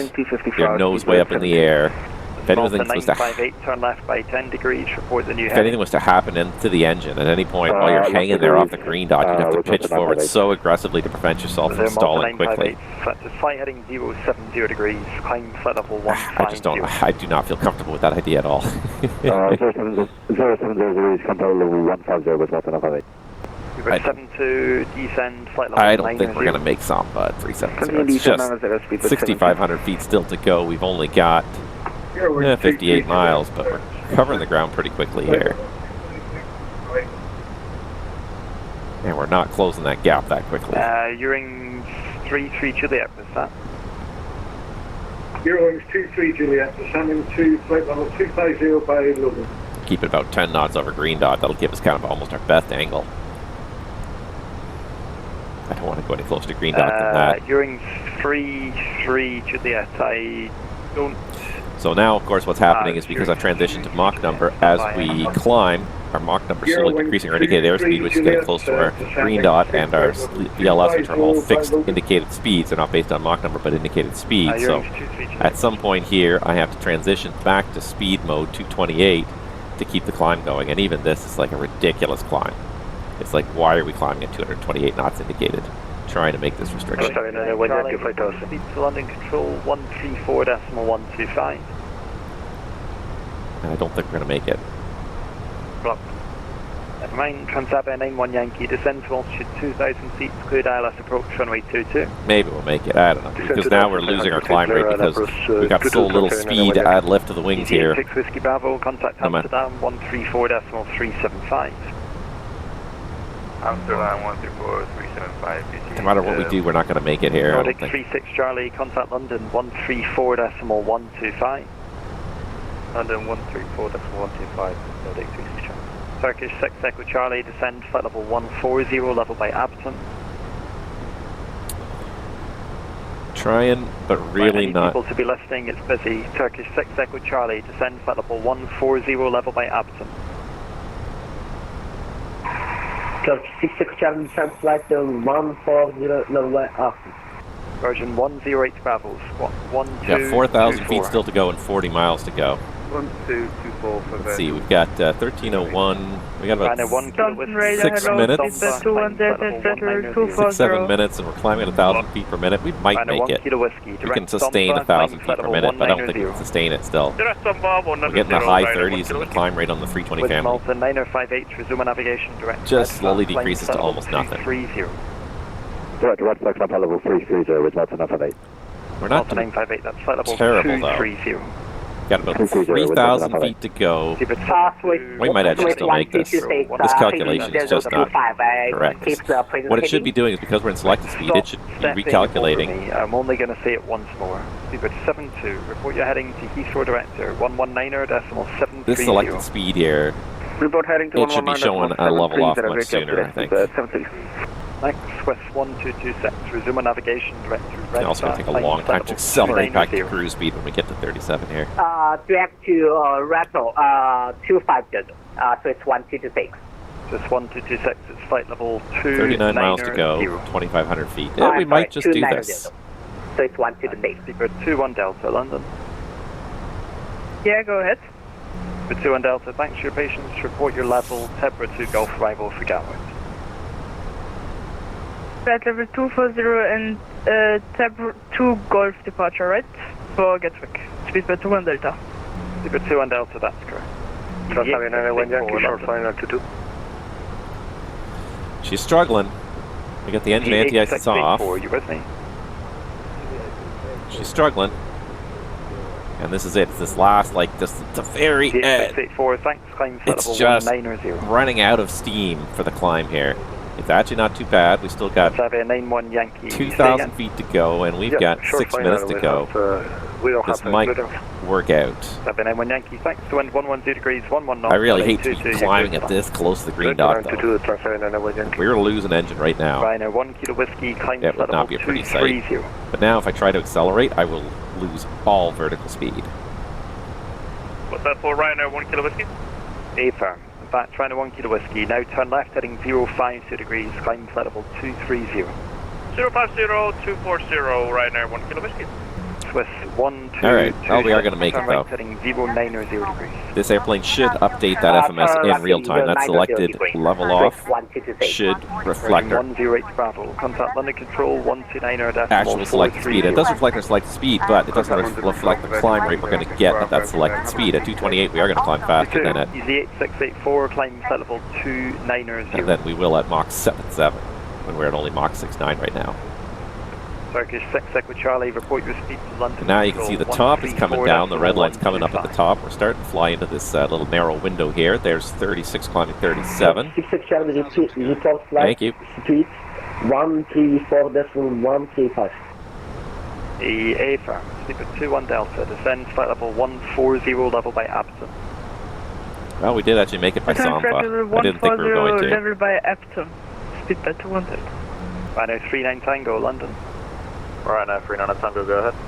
Ryanair 39 Tango, hello. Thanks for your patience. Tebra 2 Golf Rival for Gam. Tebra 2 Golf. Alright. 39 Tango. Scandinavian 506, contact Amsterdam 134.375. 134.375 for Scandinavian 506. Ryanair 1 Kilo Whiskey, climb flight level 250. 134.375. It's Malta 9058, climb flight level 250. Flight level 25. Amsterdam, hello, Scandinavian 506, leveling flight level 370. The beat city, Mike Amsterdam, hello, text report 6 of 06. 306, speed 31 Mark Alpha. Scandinavian 506, Amsterdam, hello, identified level 370, welcome. Thank you. Mach Gold Star, speed 3 managed. M-LOM and flight level 360. Just going to take a little while to get back up to the target speed there as well. Direct M1 and climb maintain flight What are you doing with your hands over there, constantly gesturing? Okay, here comes the level off. Alt cruise. And very slowly creeping up. 723, 724. It is slowly creeping up there. It's trying to maintain level altitude. It is slowly the Mach numbers creeping up there, but it's just going to take a little while. After 2 Golf, fly heading 090. Wow. Hooray, we finally made it to cruise too. My God, this is the most focused on flying I think I've been on a live stream in a while. The most instructions, the most effort required. It is quite something I've had to do here. And watch there be nobody when we get to Copenhagen, and it's going to be just crickets. But I think if you had to choose between Copenhagen and London having a controller, London's definitely the engine with the controller. And last time we had no controller in London for the arrival, and it was a bit of a gong show. I think we had a ground controller on, but we didn't have any kind of director, no approach controller or anything, so it was just a whole bunch of airplanes just trying to sequence themselves. It was not pretty. It was not pretty. Here we are now. Finally I can sip my coffee. We're here in cruise. We are slowly accelerating here. So now we're showing still 1405 with 1.4, so we even cost ourselves a few more minutes trying to do that really steep climb at a really low airspeed for a good 10-15 minutes they're trying to get up. So now we're trying to get the speed back. But it is still going to be a while here, so 1405, so we're about an hour and 20 minutes from touchdown. No, actually, we're about an hour and 5 minutes from touchdown already because we leveled off in cruise. Just took us a long time to get out of there. Holy chipoles. Partly ATC was overworked, partly blame it on that Air Canada airplane that was just sitting there doing nothing. You know, and it's... I don't want to fault anyone because I feel for the I feel for the controllers. The controllers are trying to do what they got to do, which is of course not have airplanes pushing back in front of other airplanes. That's why we have controlled pushbacks and everything like that, especially at a major airport like that. So, but then of course the controllers also just because the plane just disappeared. That was the other problem too, was the plane just like gone. Didn't call for taxi or anything, because if it called for taxi, that would have been a prompt. That would have pushed the controller to be like, okay, this guy's taxiing. Oh yeah, I remember that guy right behind him that had to push. Okay, perfect. And then that would have been a prompt. But because he just vanished, without a word, without anything, it Mike, the traffic is yeah, 77 on 1 mile 5. It made it a lot harder to for the controller to kind of keep track of it or just notice it. Behind landing 737 D315. I'm just going to turn. Actually, what I might do is I might just turn. I do like the fact radar, hello, Lufthansa 127. That does turn down the ATC a little bit. And I'm going to try to not lose track of the fact that they're calling me. I want to make sure I'm ready for when they call me, but at the same time, I just want to take that down a notch. It's a lot of chatter still on this radio. Wow. That was epic, though. That was definitely the longest I've had to wait for trying to get out of an airport in a long time, just sitting there. And sometimes that's the way it is. Sometimes in this business, you're just sitting there waiting for something to happen. Just waiting. Anyways. What else? What can we talk about? Anything new and exciting, really? And I really don't have too much new and exciting to talk about that I can think of offhand. It's just been... I've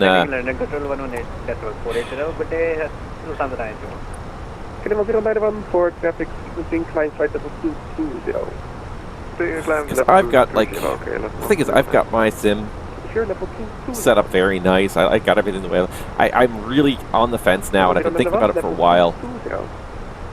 FS 2024, do I want to do it or not? Do I have the hard drive space to do it is the first question. I have a lot of add-ons.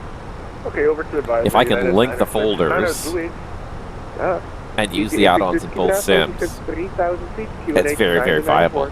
I just... There was nothing about 2024 that called to me so quickly. The thing that's about 2024 that are calling to me are so minor in the periphery that they... the case is not compelling. The walk-around mode is one that actually I find really amusing, and I think I might actually use. But, yeah,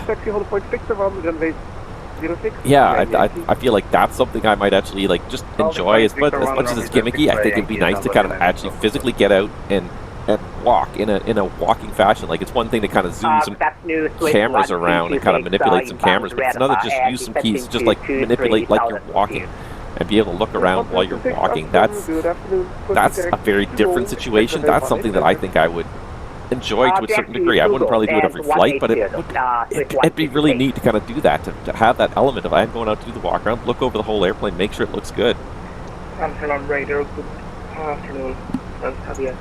That would be, I would find that interesting. And the other thing is just the number of add-ons that are slowly adding additional features that are, what's the word I'm looking for, that are just not available in the 2020. So Flight Tampa just released their Vegas version 3, and I do like Tampa's Las Vegas. I think it's a good scenery. I do enjoy it. 3154. I have the the version 2, the MSFS 2020 version, and I've flown to it a bunch of times. It's a busy airport. It's a big airport, but I like it, and I think I would enjoy flying into it. So I think that would be very beneficial to have 2024 and have that new version, because I don't believe it's compatible with 2020. So I'd be looking forward to that. But it's those kind of little things. It's very small use cases. I don't... The thing is that I have the sim set up the way I like it. You know, I'm getting old. I'm getting afraid of change. My fear is that, like, I'm going to break stuff. The sim runs well. It runs the way I like it. I have the add-ons I want working in it. I worry that the new sim's going to be more hassle than it's going to be benefit. And therein lies the problem. It's like, if it's not adding to the experience than it's taking away.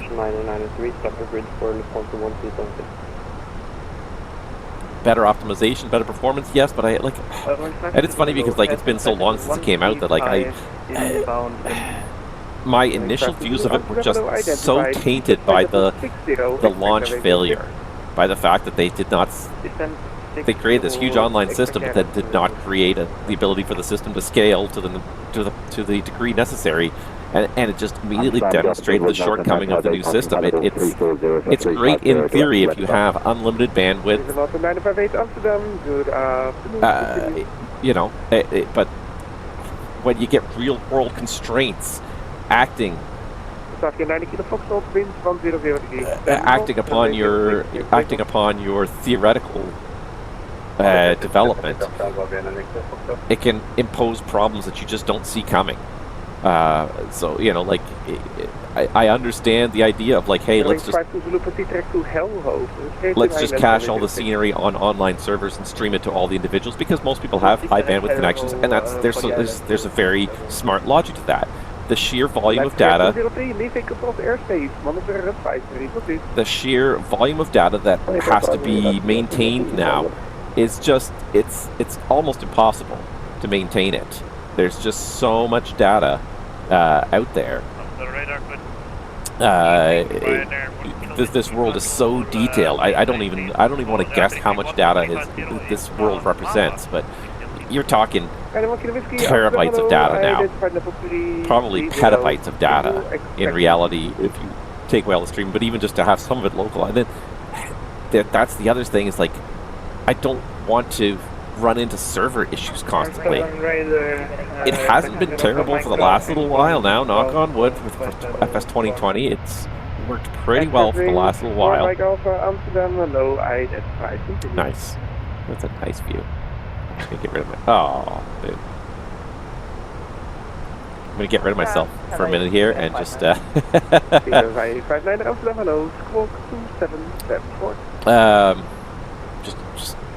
let's get back to cinematic mode again here.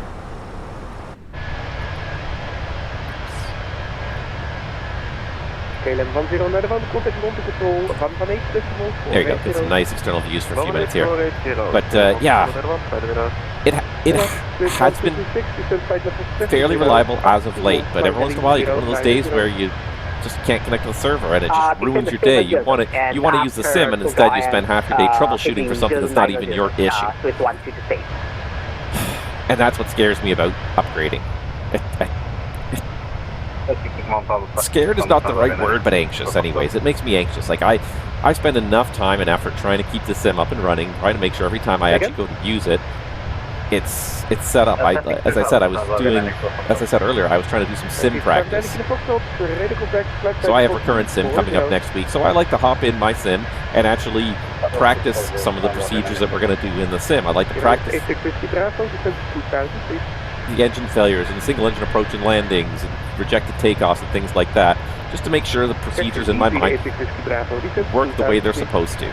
So I like to do that. I like to get my sim, but when I went to go do it earlier this week, it took me probably about 2 hours to get up and running for that. And the reason is because when I reinstalled Windows and I reinstalled the sim, some of the software that I had to use to do this, I had not yet reinstalled because I hadn't had a sim session since I reinstalled Windows. So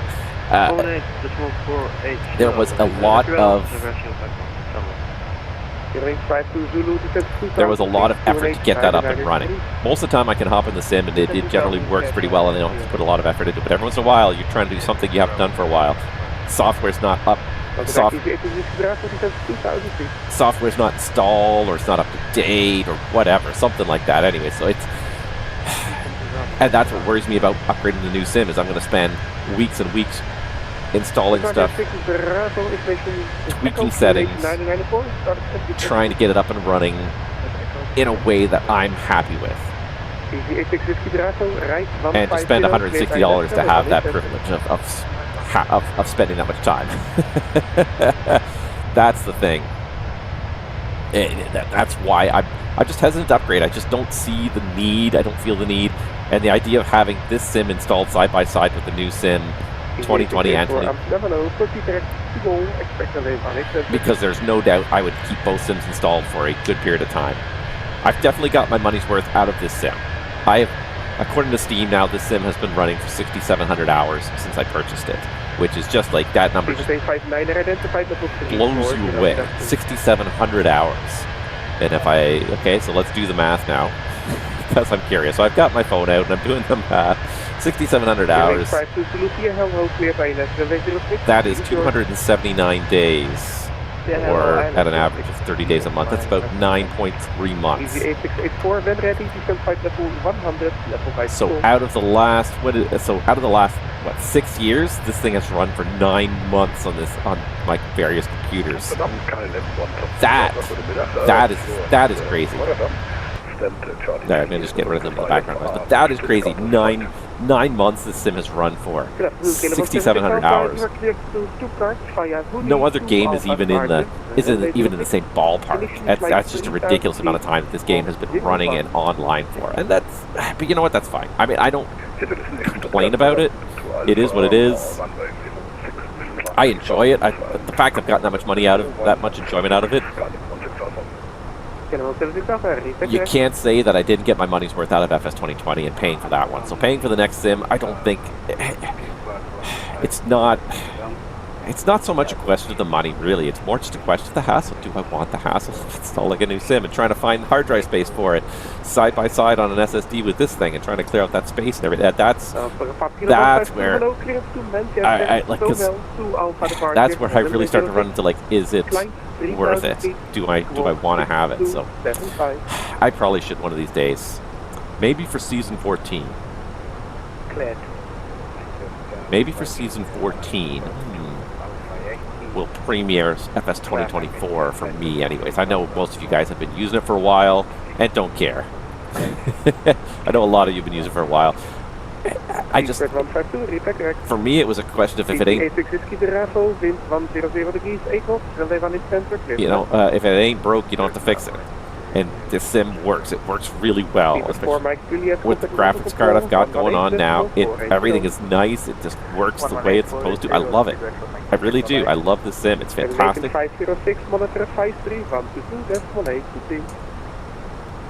And Scandinavian 506 over to advisory. Thanks. Have a great day. Amsterdam radar, good evening, Walker 4903. All right, and we're finally over to the dark side. And it's almost a relief to be in the dark side and just not be listening for ATC constantly, because it just was too much. It just was too much. OMG. But at the same time, it was just wonderful demonstration of, like, what VATSIM is truly capable of. And that's just this is just a, what day is it today? It's a Thursday. It's just a Thursday afternoon in Europe, and, like, we had insane ATC coverage. So I love to be just part of the system. I think it's fantastic. It was a really good demonstration of what VATSIM's all about, what VATSIM's capable of. Anyways, it was, as much as it was frustrating during the waiting, I look back now and it's like, that's this world. Like, it's hurry up and wait. Aviation is hurry up and wait 100%. You rush to try and get off the gate on time, and then something happens to stop you from getting off the gate on time, whether it be I'm trying to think of situations I've read about recently. So, you know, obvious ones like, oh, you're almost ready to go and then some maintenance thing happens, or something damages the aircraft, the belt loader hits the aircraft or something.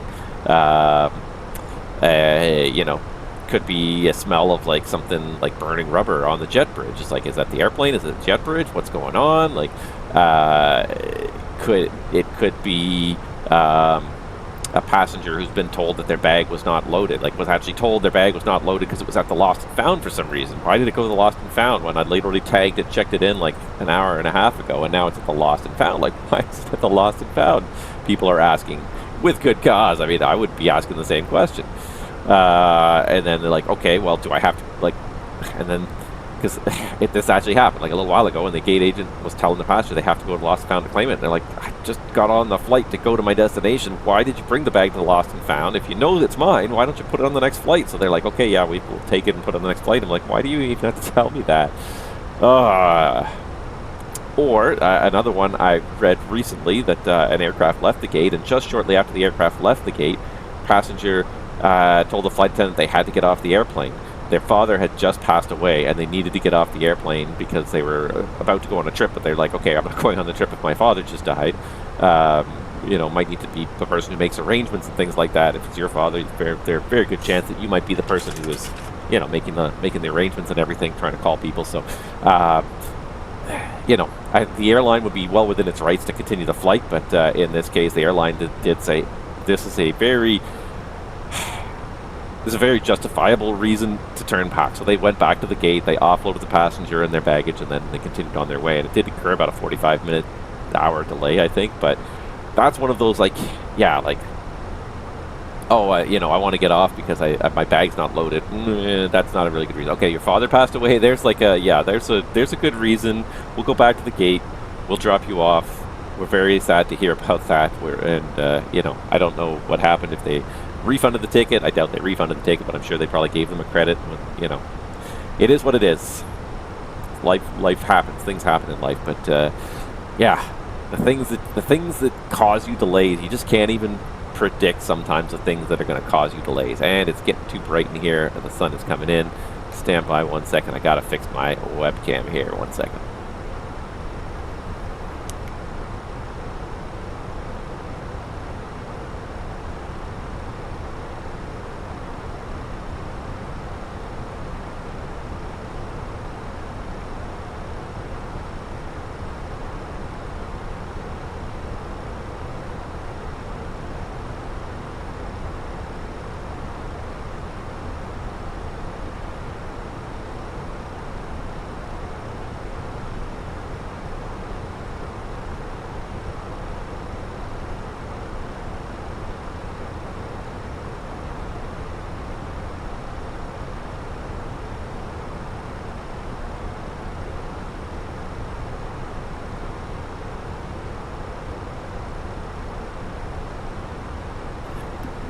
All right.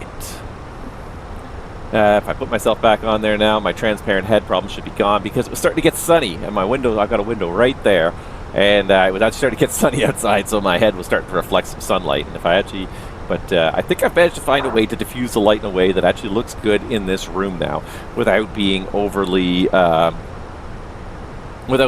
transparent, at risk of being transparent. So I've installed some light diffusers. Right now they're just paper, and it works. Just literally sheets of paper folded over my giant, really bright ceiling lights that are right there and right there, that are right over my head, that are right there, right there. So they do tend to shine a lot of light directly down on me.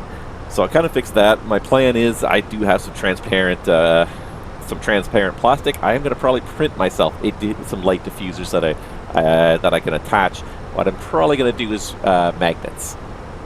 Put some magnetic tape on there, and so they'll just stick to the lamp as a shade when I need it, when I'm streaming, and then as soon as I'm done streaming, I pull it off so I can have a little bit more light, because the light is nice. It's nice to have the light, but it's a little bit too focused, a little bit too bright. So the diffusers work quite well. I'm going to try and create some, just print some, 3D print some. Nothing fancy. I don't need anything fancy. I just need some light diffusers. Anyways, I'm already looking at this. We are passing our equal time point. We are at about 45 minutes to touchdown in Copenhagen. I think it's about time to already start setting up our arrival. These are short flights in Europe. These really are. You don't have a lot of time to talk.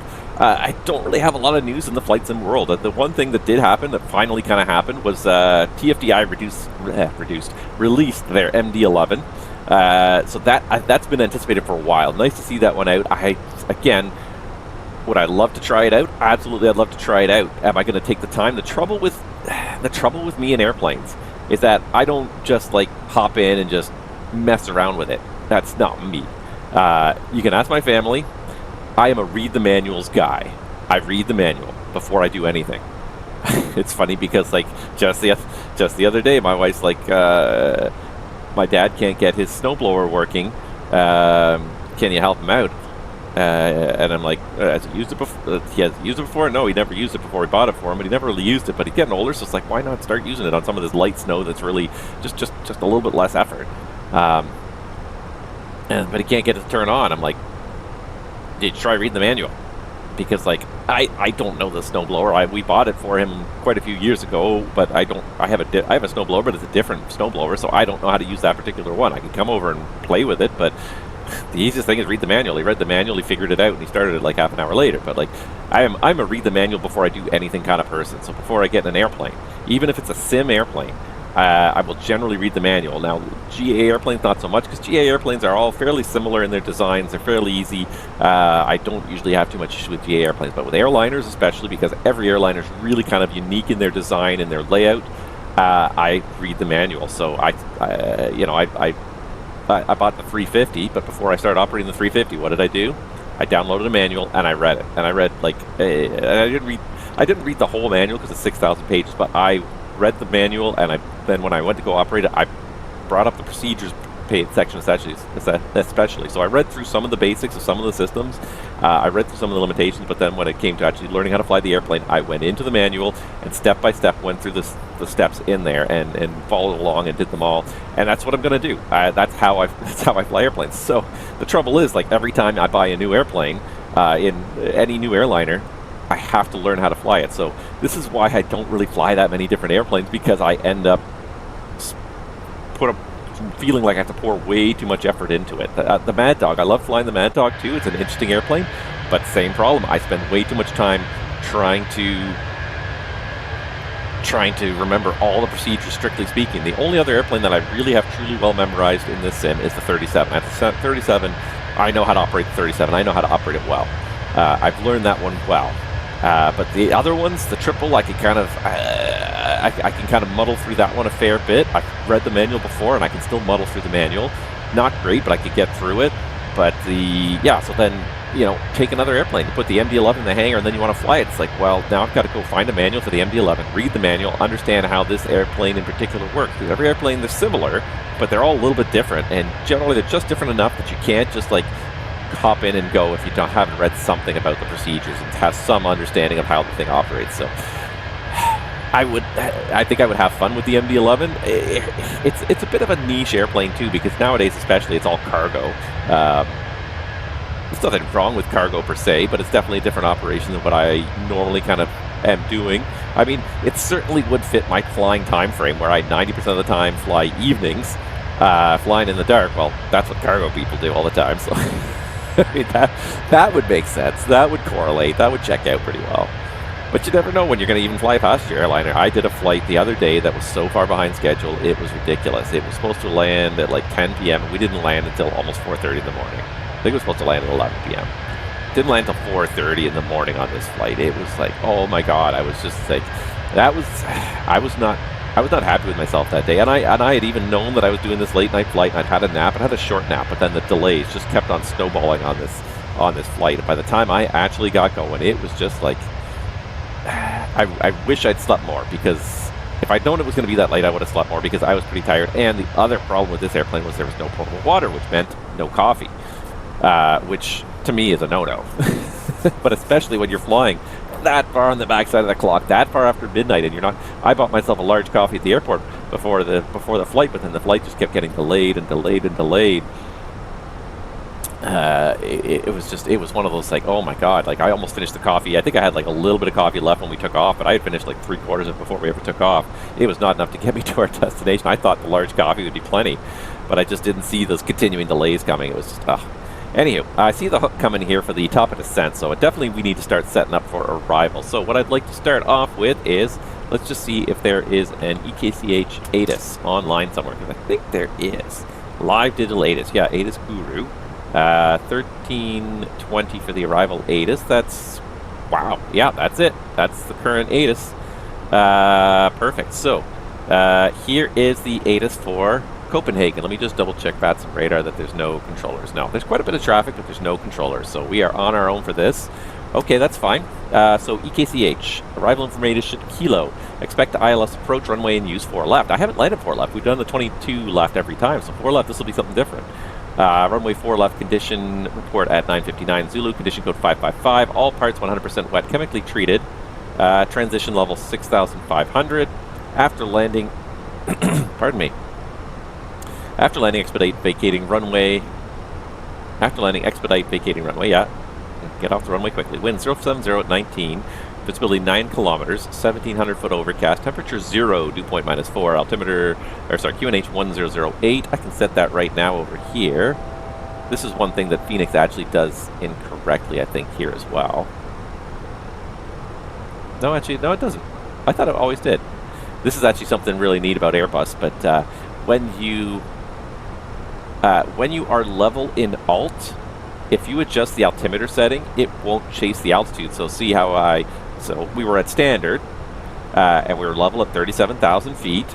In alt mode, if you adjust the altimeter, it still keeps the altitude at the previous setting, so that you can do this. So you can set your altimeter for arrival like this ahead of time. It won't adjust and go to 37,000 feet here unless you actually put it in a climb or descent. But whatever altitude you're at the time, even if you adjust the altimeter setting, it doesn't actually change the altitude, which is a really smart feature. Expect light to moderate ice between 3,000 and 5,000 feet and no significant weather. All right, so 4 left. Let's get some landing numbers here, first of all. So let's go over here to the tablet, and let's do the arrival performance for 4 left. It's a wet runway, 4 left, that's it.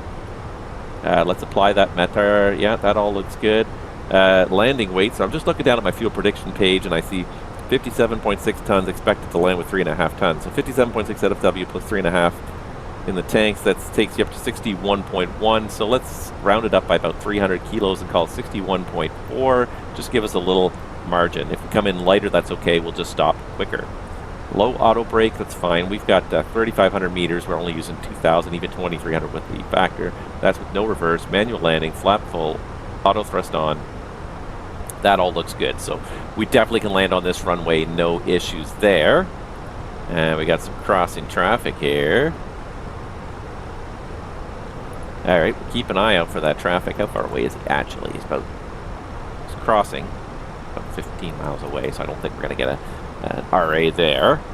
Okay, so let us pull up our Navigraph charts for arrival here. So Tudlow, I believe it's the 4 Alpha is for runway. And yeah, Tudlow 4 Alpha is for the 4s anyways. It's radar vectoring to the 4s. So I'm going to just, what am I going to do here? I'm going to put this up here. I'm just going to kind of scroll this down so you can see both. And then I'm going to do this. All right, so we can, and then I'm going to pop this overlay back over top again here. And you can follow along what we're doing here. So if I go to flight plan page here, this arrival starts at Tudlow, and after Tudlow, we do Lugas. So I'm looking, what am I looking at? I'm looking way down here. Lugas, KOR, VOR, excuse me, 250 knots, and 12,000 and below, yes.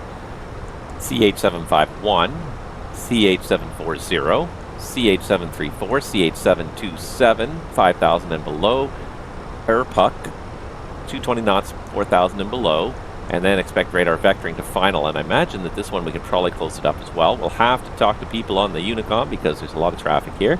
We're going to plan the ILS to, oops, not London, Castrop here. ILS to runway 4. Pretty good. We don't actually have that transition point, so we'll just have to self-vector onto final here, which is fine because there's lots of traffic, so we're probably better off with the self-vector anyways. But let's go ahead and just check this out here. So CH710 above 2,500, and then the check height at CH4LF is 2,000. Then straight into 4 left, and then the missed approach. Straight ahead to 500 feet. I see 500 on there, 500. Turn left, track 343, climb to 3,000, and we'll expect some vectors with comm failure.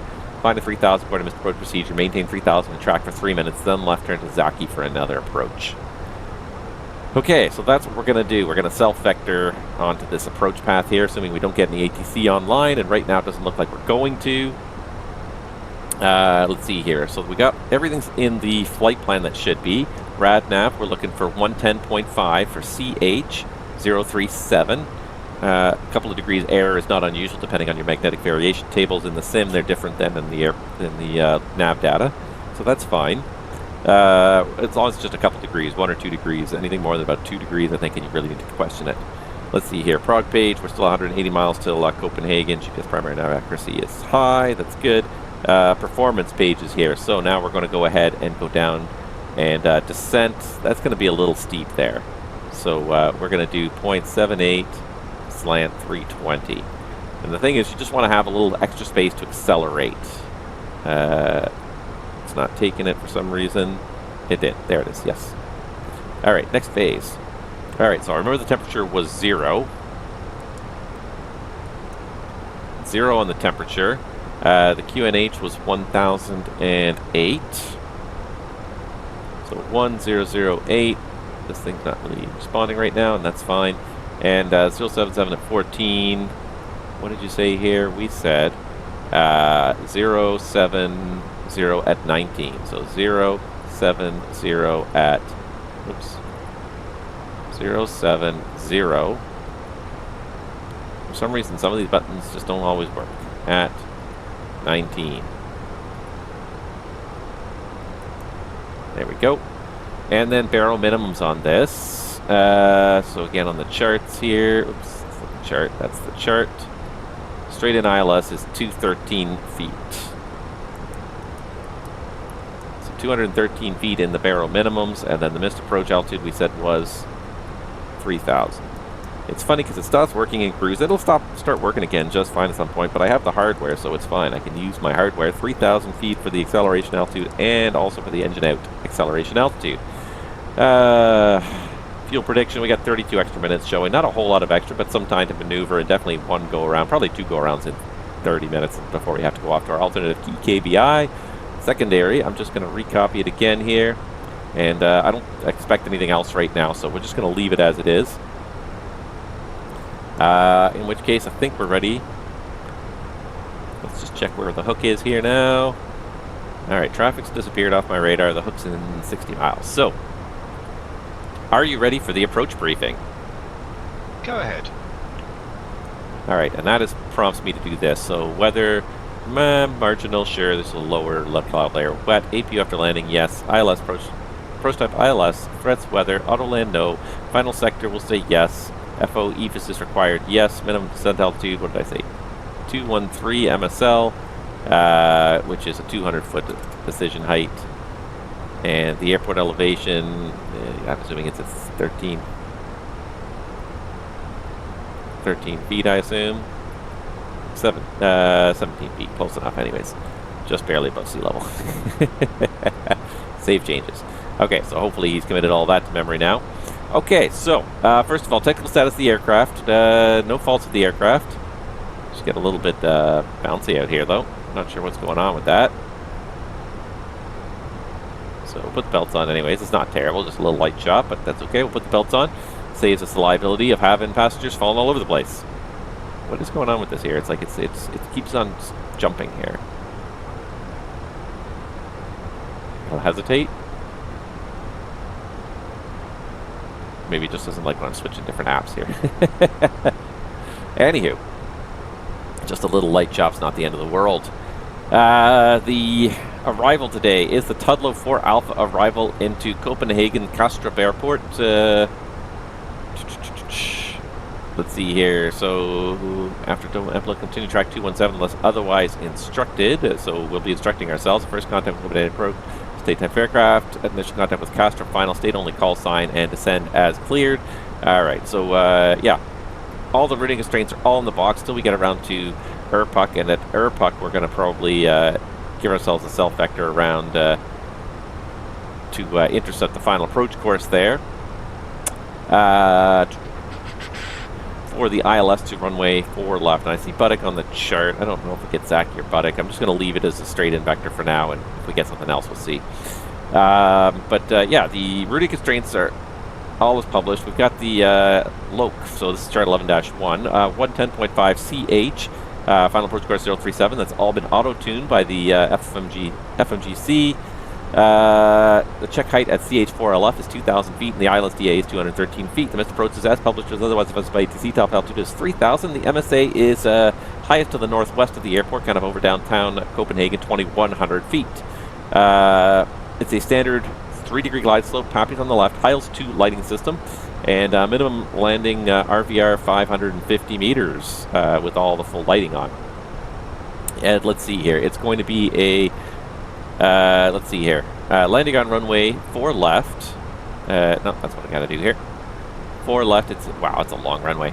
It's a convenient turn off the runway. I'm gonna guess probably to the left somewhere up here. And then taxi to the gate. I don't even know where to park, to be honest. I'll have to look up something here on FlightAware, see if I can find something. Let's just pull up the gate. Let's just pull up the gate map here as well. Parking stands. Last time we parked somewhere down here, I think it was like Charlie 29 or something we parked at, so we'll look for something probably on this Charlie Pier.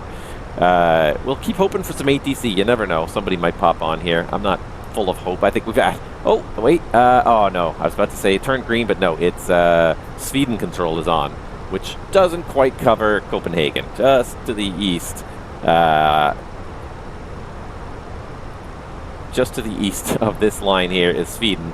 Just in the channel there. That's where we'd be under control. But for us, arriving in Copenhagen, no. Nothing. Nada. That's okay. Maybe. It still could happen. It's not too late there anyways. Just trying to think here. Yeah, let's look up a gate right now while I just have a couple minutes because it'll get busy here once we start down. So let's just see what we can find.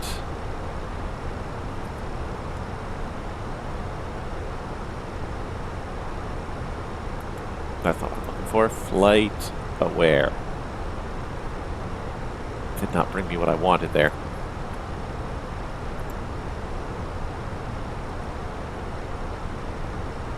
Let's see if they can. Let's see if I've got a Scandi 506 today. Charlie 34. There we go. All right. Arrival runway Charlie 34. It actually hasn't left for today yet, but it's on its. It's going to be on its way in about 40 minutes. I had to bump it up. Charlie 34. So let's tell GSX to do that right now. And I do love this. I love that we can set it in cruise because that's so much more realistic. We deal with as much stuff as we can in low workload environments. Cruise and parking brake set at the gate. And then once everything starts happening. But then I love that change in GSX. It used to not let you select a gate until you were below 10,000 feet within 50 miles, 25 miles of the airport. And then they upped it to, yeah, you know what, we'll let you pick to the destination at any point in time, which is just so much more reasonable. But then this. Oh, and it took me so long to click it that I didn't even take. But okay, Castrop, select from map. Beautiful. This is just simply amazing. Oh, you guys can't see this. Ha! There we go. Now you can see this. You can see anything that I was pointing out for charts and stuff like that, but that's okay. Charlie 34 should be this one right here, I think. Select a gate, Charlie 34. There it is. Yes. Select. Done. And like just like that, it's so much easier. Yeah, sure. SAS, any of the SAS operators will do. Oh, I've liked GSX for a long time. It's had its few shortcomings, and that gate selection process, fine at smaller airports, also fine at well-designed airports. But because it piggyback on the data provided by the airport developer, if the airport developer provides bad data, it just blows the whole thing away. Like, it just makes it, because all it does is just simply shows you the data that the airport scenery developer marked down in their file. If they did a poor job marking it down, GSX just shows you the poor data. It's not their fault that the data is poor. It isn't. I know it isn't. But this just makes it so much easier. I can't believe this wasn't implemented years ago. I'm guessing that probably the Navigraph APIs had something to do with that too, because that's Navigraph data on the background of that helps just show that data. See, and you can even do it in cruise. You can even have this. Oh, I can't do it now that I've selected can't do it now. But view EGLL-EKCH airport diagram. But still, I think ever since the Navigraph has made their data available, and GSX looked at it and said, hey, we can do something very useful with that data, and look at that. So you can see all the taxiways marked in green. So these are all the taxiways that are card-coded into the software, so even AI airplanes would follow these. which is kind of the point of these taxiways, these taxi lanes. But yeah, it's just such a well thing. See, we can remove the taxiway, so that's the taxiway layer. Jetways doesn't actually show jetways, but parkings, we can remove parkings. It just it's so well done. We can get rid of the chart if we don't like the chart, and we can just look at it instead, superimposed on a map of the scenery as it's actually in the scenery. So the scenery that's actually loaded in our sim is mapped out here as well, which is just a fantastic thing. So it's just so well thought out. And you could even do different overlays. You can do OpenStreetMap, fantastic, VFR charts, all sorts of. It's amazing the amount of data that Navigraph has presented. Now we're falling behind. I can close this up now anyways, it's not doing us any good. There's top of descent, so I'm going to go ahead and set 10,000 initially here. 10,000, very good.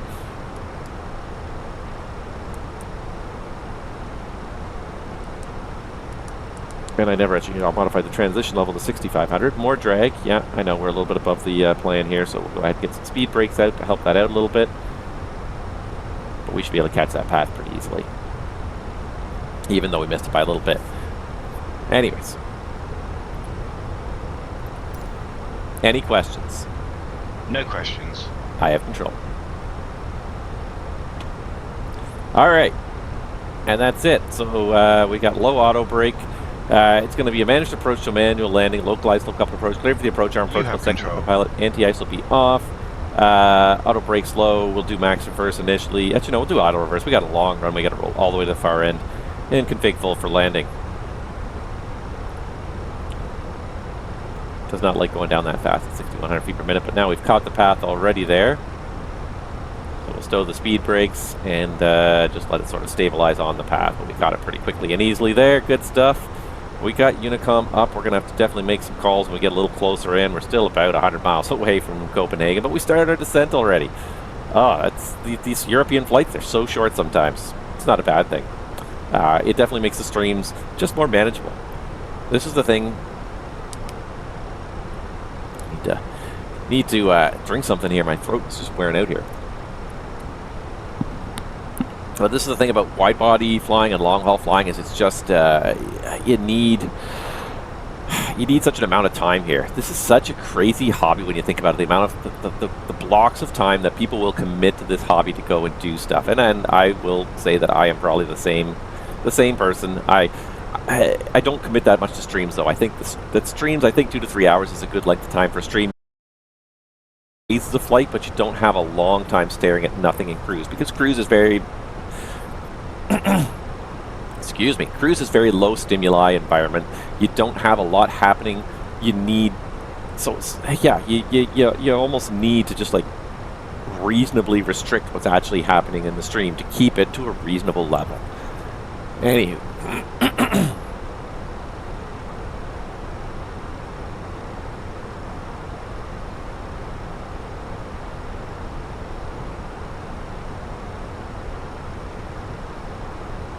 Interesting.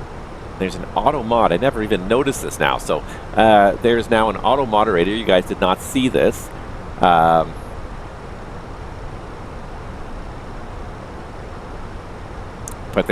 Twitch has introduced an auto moderator now that will listen to, that will monitor the comments that are being typed in your chat. And we see the same thing often.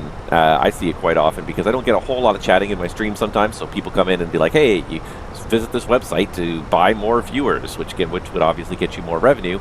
But you know, just basically spam chats. But now this auto moderator automatically blocked this spam chat, and because I didn't ever click on it, I didn't even see what it had done here. I didn't even realize it had done that.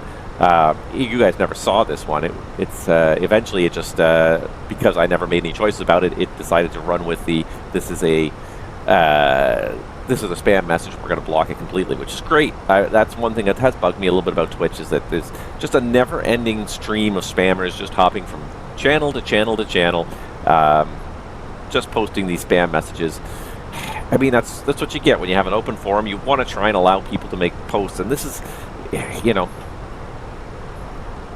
there have been a lot of things that have ruined the internet. Corporations have ruined the internet. Spammers and scammers have also ruined the internet because you can't do anything without logging into anything anymore. You have to be tracked for everything you do. You have to create a login because that's how we, of course, help to discourage scammers by not having open comment forms where you don't have some kind of tracking of a username that you can potentially ban in the future. But yeah.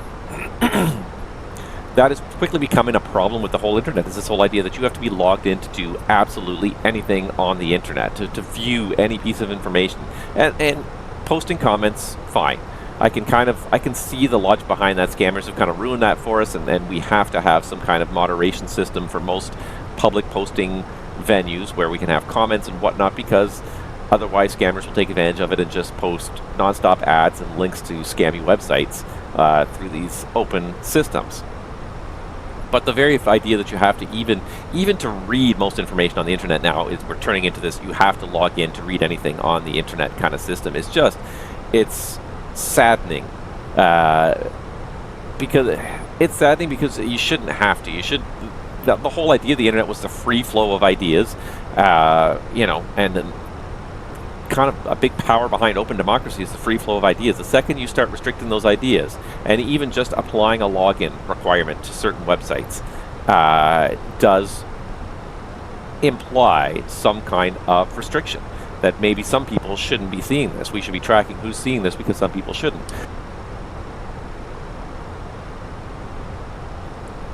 And I really feel like that's a problem. That's a big problem. Kids need to have access to information on the internet. They need to have access to information in general. We're raising a generation of people who have no access to information, that we're about to block all their access to any information. And yes, there is a gradation to when people should have access to information, but the trouble with the systems that are being put in place is that there is no gradation. It's just simply black and white. One day you don't have access to the information, and all of a sudden the next day you do. In Australia, the social media rules are all 16. And before 16, you're not allowed to have access to any of this information. Suddenly, the day you turn 16, you're suddenly able and responsible and able to handle all this information coming at you. It seems, to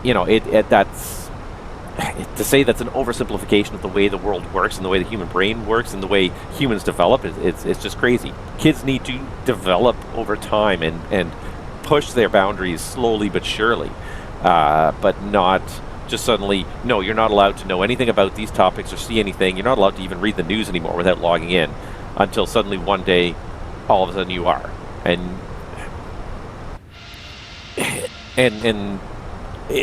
Yes, we do need some kind of controls, but the way that it's just being implemented in a black and white, everything below a certain age, you're not allowed to touch anything on the internet mentality is just, unfortunately, because we've decided to center our entire world around the internet, corporations have tried to center our entire world around the internet, excluding kids from the internet until they turn 16 just does not seem like a practical solution.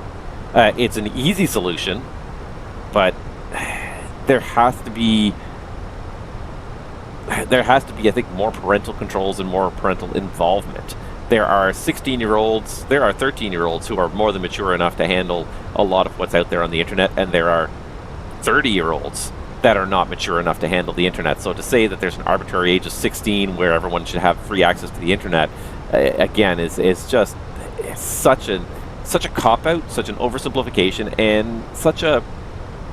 And the privacy implications are just so huge. You can't read anything on the internet without somebody recording your login information and knowing what you've looked at. And that alone discourages people from finding out information, perhaps about sensitive topics.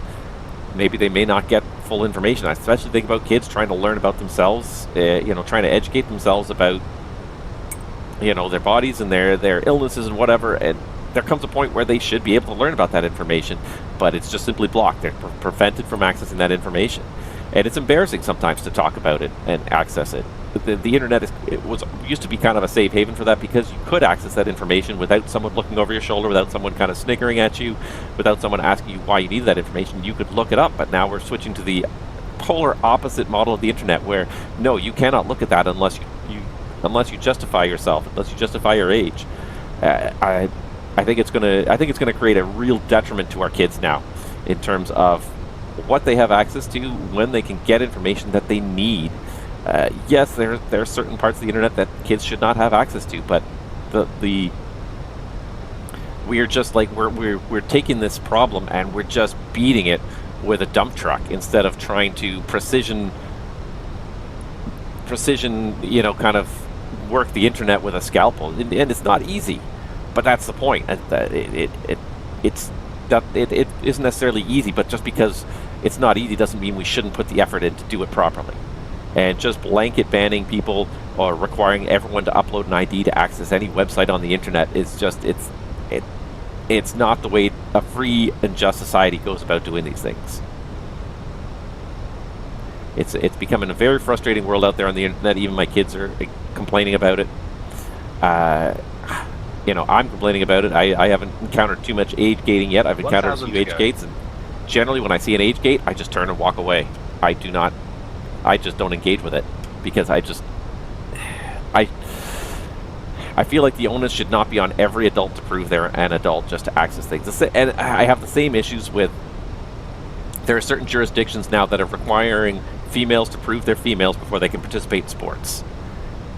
And maybe the law is coming from a good place of trying to make sure that women are competing with men, and we're trying to have an equal playing field. And there's part of me that says, okay, there is some justification to that, but again, the implementation is so terrible. You must produce a birth certificate to prove that you're female. The onus is on you, the participant, to prove that you're female just to participate in these female sports. What's that going to do? That, you know, some people will participate, but a lot of people will step back and say that this is way too much work, and I'm not going to participate in sports anymore because of the amount of effort. And it's not just the amount of work, but it's also the ladies and gentlemen, we'll be arriving at our destination. The inequality of the work required as well. So the fact that women have to prove they're women to participate in women's sports, but men don't have to prove they're men to participate in men's sports.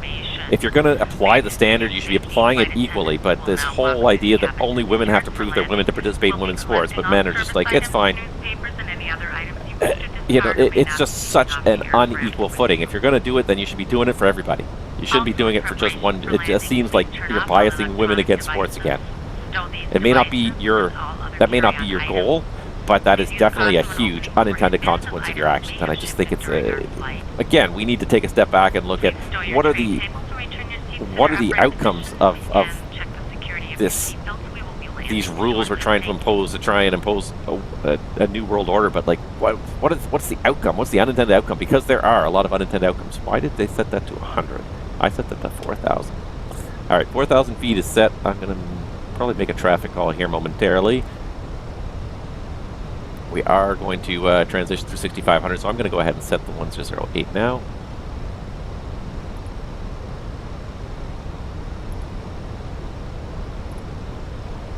Approach checklist. 1008 set. Passing 8,900. Barrow ref. Now. 1008 set. 1008 set. Seatbelts. On. Minimum. 213 feet set. Auto brake. Low armed. Engine mode selector. Normal. Approach checklist completed. Thank you. All right, focus in, people. Focus in. All right, we do have the TCAS on below. I don't see a whole lot out there right now. I'll wait till we turn the downwind, then I'll make a traffic call. Trouble with Unicom is it's so overcrowded in this part of the world here. Well, maybe I can make a call now. All right, so here goes the CH-740, CH-734. Once we kind of approach that downwind, I'll make a traffic call and see who else is here. I might even just cheat and look at my VATSIM radar and see who else is out there. There's definitely some other people out there. I don't know if anybody else is coming in. Is this guy coming in? He might be. There's a couple people on the ground. So we'll have to see if this... The nice thing is we're on a downwind, so we can pretty easily slide behind somebody else if there's somebody else on approach. So that's not hard, at least. No ATC, no ATC, no. Just the... Alright. So the next thing is CH-727, had her below 6,000. I gotta turn this up again here, because I didn't hear that at all. Alright, into the clouds. We got the anti-ice on. Still got a tad of +8 here, +9. It's actually getting a little warmer as we go down here. Alright. We're almost there. Another leg of a pilot's life is almost complete. I didn't even look over what we were doing, but one thing I didn't mention either, but I'm happy about, is that the MK Studios released their update for Rome now. They've got a new version of Rome out, so we can pick that up, because our next leg is Copenhagen down to Rome. So we are ready for that one next month, I guess. Whenever I get a chance, I'll pick it up, I'll install it, and we will head down to Rome. It'll probably be February, but that's okay. I'm trying to do this about every 2 weeks now. Seems to be a pretty reasonable frequency for me anyways. Alright, just about to turn the downwind here. That, I think, is the other traffic that's inbound, so he is way, way down there, so I think we're going to be okay behind him. Alright. Nothing picking up on the probe out there. That's one thing I think that Fenix could also do. I don't think I've seen it. It would surprise me if they've already done it, but if they could model ice buildup on that probe. This winter, actually, I have to say, has been a bit of a crazy winter for icing. I have never seen, actually I won't say I've never seen, but the last few winters I haven't seen that much icing. Over the Christmas period, I saw so much ice accumulate on airplanes on approach. It was crazy. It was borderline severe icing multiple days in a row on approach. Just the amount of ice I'd never seen before. If you build up a half a millimeter on the... Your ring for Delta fully established, 0 for left. If you build up 5 millimeters of ice on that probe, that's considered severe icing. I've seen that. I have not seen... our airline has a policy too of if we've flown through moderate to severe icing with the flaps down, we're supposed to leave the flaps down after landing to get them inspected by maintenance before they retract them to make sure we don't damage the flap mechanisms with ice potentially on the flaps. Castrop traffic, Scandinavian 506 is just turning a left downwind for the ILS runway 4 left, Castrop. 1,000 to go. I have never seen so many log entries for flaps left down for inspection, flaps left down for inspection, flaps left down for inspection, constantly. It's been absolutely crazy this year how much ice we've accumulated. I've seen it randomly a few times here or there, other places, but I have never seen such consistent low-level icing as I have this winter. For some reason, this winter has been a very damp, moist winter. All right, there's 4,700 descending 4,000, and CH710 is above 2,500. I'm just going to check the chart really quickly. Is that where we'd actually intercept the glide slope at CH7510? Because then I should go a little bit farther out than that. And no, it's 2,000 there. It's another 4 miles, so no, we definitely at 3,000. We should be probably pretty good at CH710. So I'll be turning a downwind here momentarily and getting down to 3,000 feet, which is still above the MSA, so it's still a safe altitude. There's thrust idle. Approach phase has activated. This will also give me a little bit of time to start decelerating here. Oh, no, it's actually not approach phase. Oh, yeah, no approach phase. No, approach phase is not activated. Alright, so I am going to go down here and activate approach phase. Speed, Alt-Star. That'll really get the speed back now. Got 1.3 miles to lose another 15 knots. I think we're going to need to just use a little speed brake to just sort of help us out a little bit here. Alt. Checked. Flaps 1. Speed checked. Flaps 1. Heading 130. Thrust idle, open descent, alt blue. Checked. No change in status. Remove the status. So now we're going down to 3,000. And now I'm just going to go down in here and do the direct CH710 with a radial in 216. That should draw a pretty nice straight line there. It does. However, that arms nav mode, so let's disarm nav mode. Just pulling heading again does it. There we go. We got heading 130.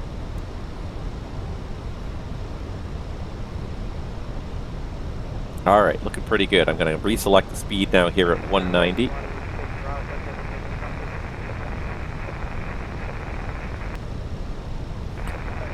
Alright, we're definitely below the glide slope, so we can just turn inbound here.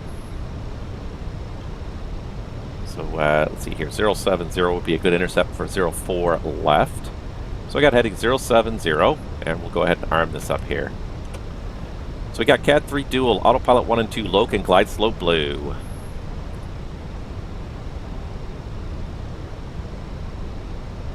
This will work out with just intercept the localizer just outside the glide slope. Speed, Alt Star.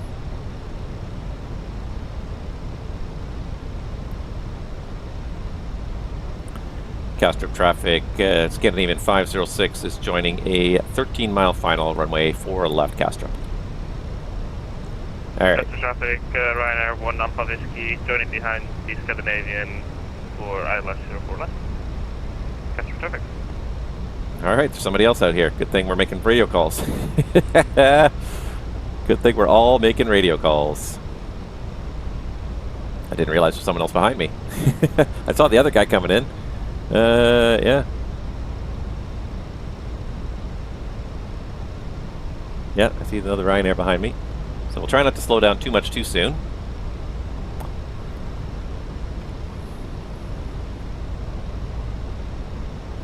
Alright.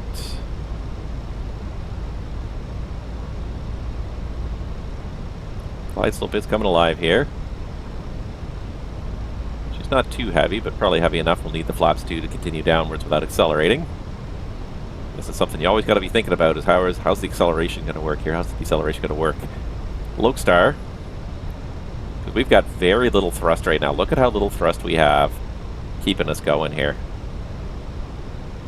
We've got very little thrust here keeping us going. So once we start going downhill, this thing's going to start accelerating. Flaps 2. Speed checked. Flaps 2. Loc. So that's a big hint too, is if you think you're going to have a hard time keeping the speed up going down the hill, glide slope star, missed approach altitude of 3,000 feet is set. In that case, definitely consider the flap 2 before you start down, because the flap 2 is definitely good for controlling. Flap 1 does not control your speed all that much. It gives you a lower stall speed, but it really doesn't reduce your speed that much, because flaps 1 in flight is just slap position 1. There's actually no flaps. Flaps only start coming out when you select flaps 2, so you can fly at lower speeds, but it's a very low drag configuration. You need flaps 2 for drag on approach. Glide slope.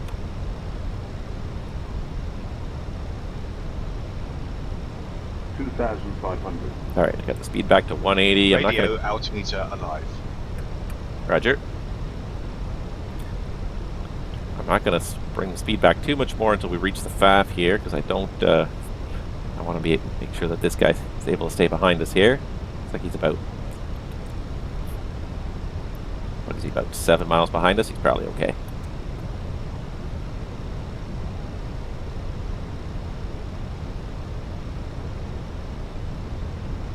Alright. Gear down, landing checks. Gear down.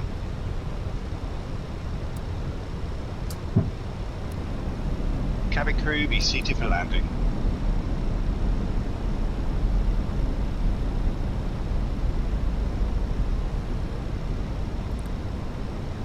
CH4LF, 1800, missed approach altitude 3,000 feet set. Flaps 3. Speed checked. Flaps 3. Castrop traffic, Scandinavian 5065, final, runway 4 left, reducing the final approach speed.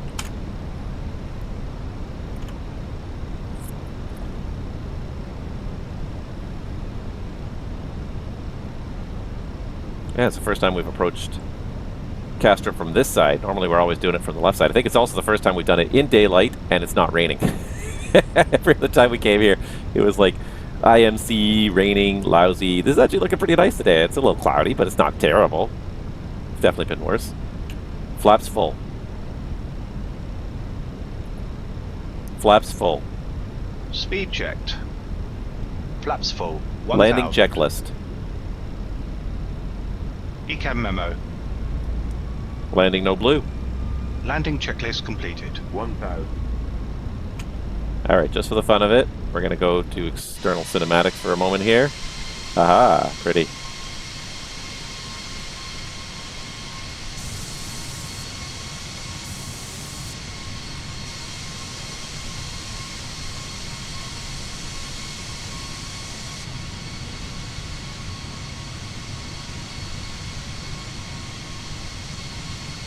Alright, that's enough of that.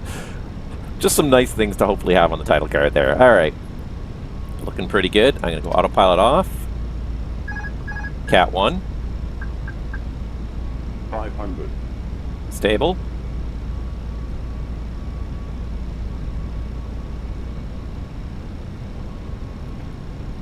A little bit of a crosswind from the right, but nothing terrible.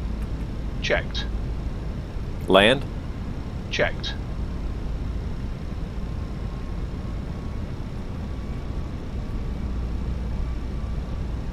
$100 above. Roger. 100 above.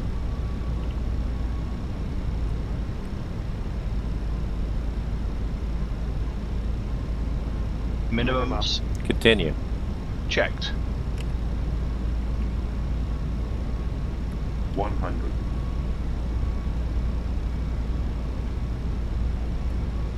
50, 40, 30, 20. Retard.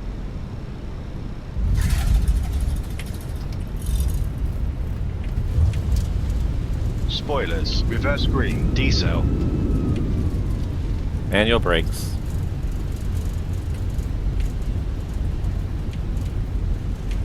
Gonna stow the reversers now because I'm just going to let us decelerate.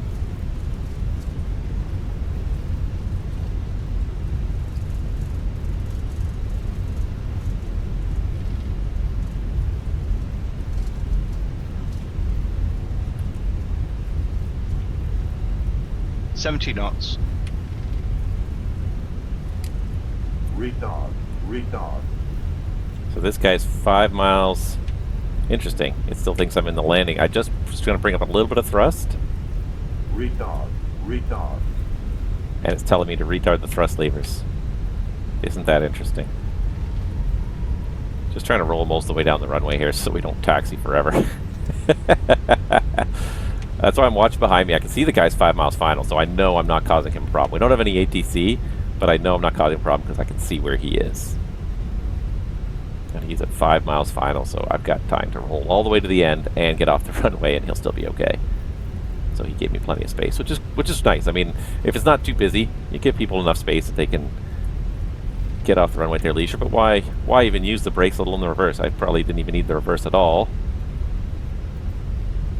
Did need the brakes. You want to make sure you are decelerating, though. This is the other thing too, is that like the trouble with rolling to the end of the runway is you don't want to roll to the end of the runway at high speed because you want to be ready to react if the brakes are not working. So I'm definitely using brakes now.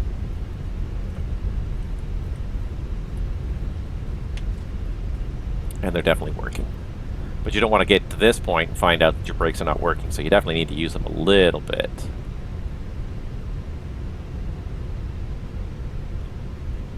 Castro traffic, Scandinavian 506 is clearing runway 4 left. Roger.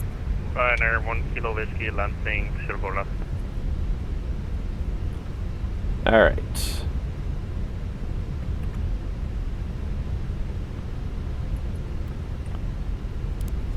So I stole the spoilers, that triggers him to do everything he's got to do.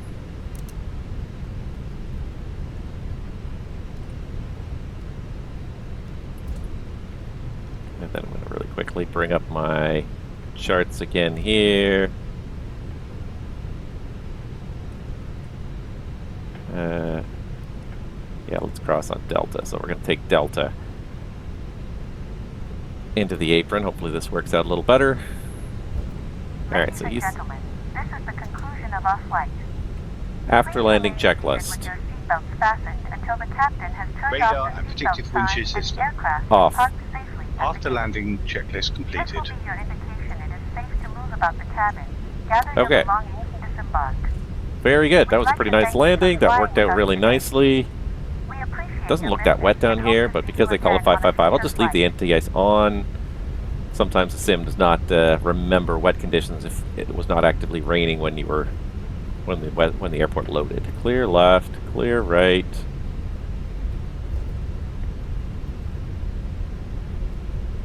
And I get that, it's fine. You know, a lot of times the ground conditions are based on it gets wet when it rains, but then it only stays wet. And then it stays wet, but it won't know that like it was wet from rain that happened earlier. All right, so we're gonna go this way for Charlie 34. I'm pretty sure we're on the right aisle here. This is Service traffic for Ryanair 10 Whiskey, like keep the numbers put up. Alright, well, definitely a lot quieter than London was, that's for sure. Definitely quieter than London. That's Charlie 36, so I'm pretty sure the next one after that should be Charlie 34. So I'm going to start turning off lights. We don't need the anti-ice in the gate itself. Brake accumulator pressure is good, and rechecking that the weather radar is off. There's Charlie 34. I didn't set up a marshaller for this ahead of time, so he might be in the building.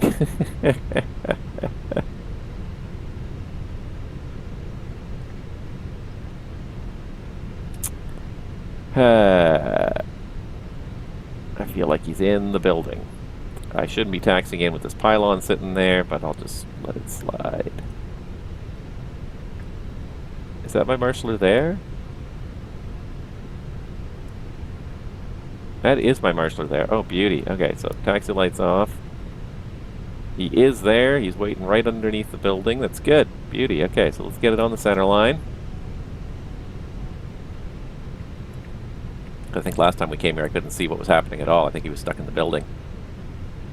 Sometimes the default GSX positions are just a little bit too far away for some of these airports where the gates are pretty tight. Alright. Let's see here. The brakes are set. APU bleeds available. Alright. We made it. Let's do this. Please remember to submit your flight. Thank you. Beacon's off. That should trigger the deboarding. Here it comes. Perfect. That wasn't a very good parking. Well, I never do a very good parking, apparently. Parking checklist. Parking brake or chocks. Set. Engines. There are no passenger stairs. Off. Wing lights. Off. Fuel pumps. Off. Parking checklist completed. Alright. We're here. There we go. That's what I'm looking for. Little external view. See what's happening here in Copenhagen. Welcome to Copenhagen, everybody, and another successful pilot's leg done. Wow. Crazy hectic in the beginning, and then it became, I'm just going to turn this down. Crazy hectic in the beginning, and then it became a lot more manageable, almost to the point of boring at the end. Nice VFR approach into Castra, but that's okay. You know what? I feel like we definitely got our... I don't want to say we got punished, but I definitely feel like we got our work cut out for us at the beginning there. So, anyways, we finished another leg. Our next leg is 691. We are going from Copenhagen down to Rome, Leonardo da Vinci Fiumicino Airport in Italy. As I said, MK Studios has released their new scenery. They blocked the sale of the old one for a couple of weeks before they released the new one, and I didn't realize that was coming, so I was like, I'm not going to have any scenery for this, but they've released it now, so we are good to go. So that'll be our next flight, probably in about 2 weeks. Thursday seems to be a good day for me. I don't know about you guys, but Thursday seems to definitely work for me. Checked out now. Why do I get a yellow card? I thought it was great. I thought it was a good landing. Working with the other traffic and everything. Anyways, but that's almost it. After that, we go back to, I think, Stockholm, I want to say, or maybe it's Oslo. I don't think we come back to Copenhagen one more time. No, not logbook. I'm looking for... No, not looking for job market. I got to think here. Think before you click.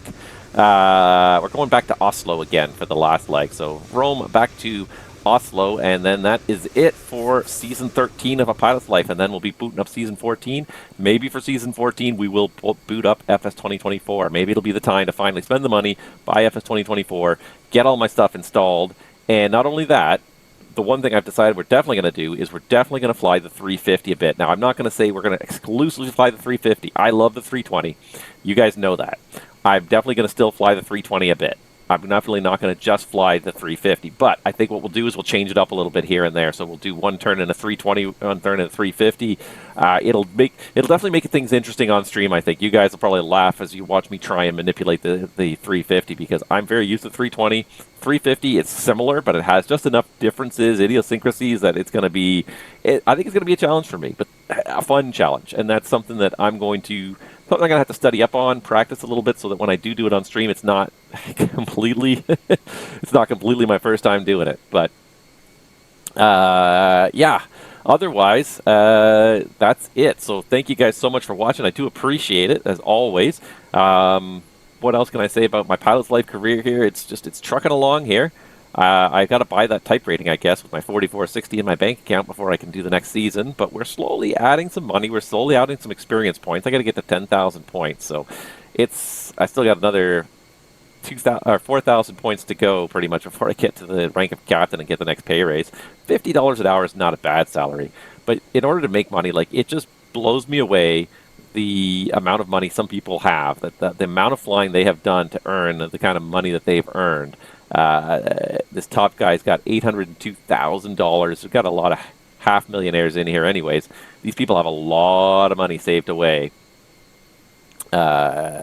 And a lot of experience points. I've got 4,000 experience, 6,000 experience points. This guy's got 54,000. How many hours has Sully Heisenberg flown in this in this pilot's life software? But it's fun. It really is quite fun. Let's see here.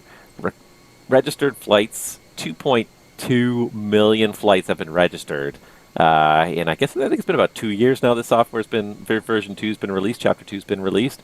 20,000 total pilots, 536 connected right now. Like, it's still software that's being used a lot. 415 flights, completed events, 683, and in total, almost 4.88 million hours have been logged in a pilot's life by 20,000 plus pilots. Like, that's, you got to say that the Simbit world has definitely created a winner here. They've definitely got a community that works, that likes their product. Not everyone who downloads it likes it. I love it for the scheduling feature. I think that's the single best feature, really, of the whole thing. Current flights map. You can even see it here, the live data.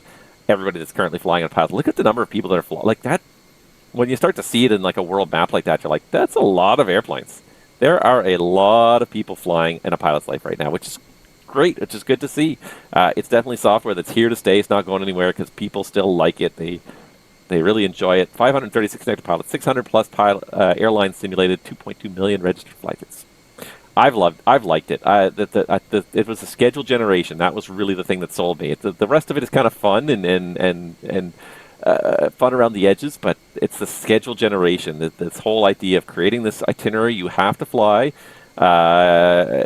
Using the airline schedules, it's one of the more realistic ways I've ever seen of creating flight schedules, goals, things for you to achieve with your flight simulator. So that's why I've loved it. I recommend it to anybody. I think this is also totally worth the money. I forget what it is, 25 or 30 bucks.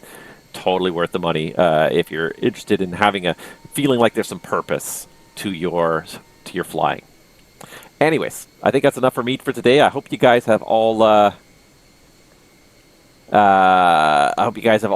enjoyed yourselves today. And I look forward to seeing you all on the next stream. Probably a couple of weeks. I might do an ATC stream in the meantime. But in the meantime, I hope you guys all have fun out there. I'll see you out there on the VATSIM network, and enjoy the rest of your day.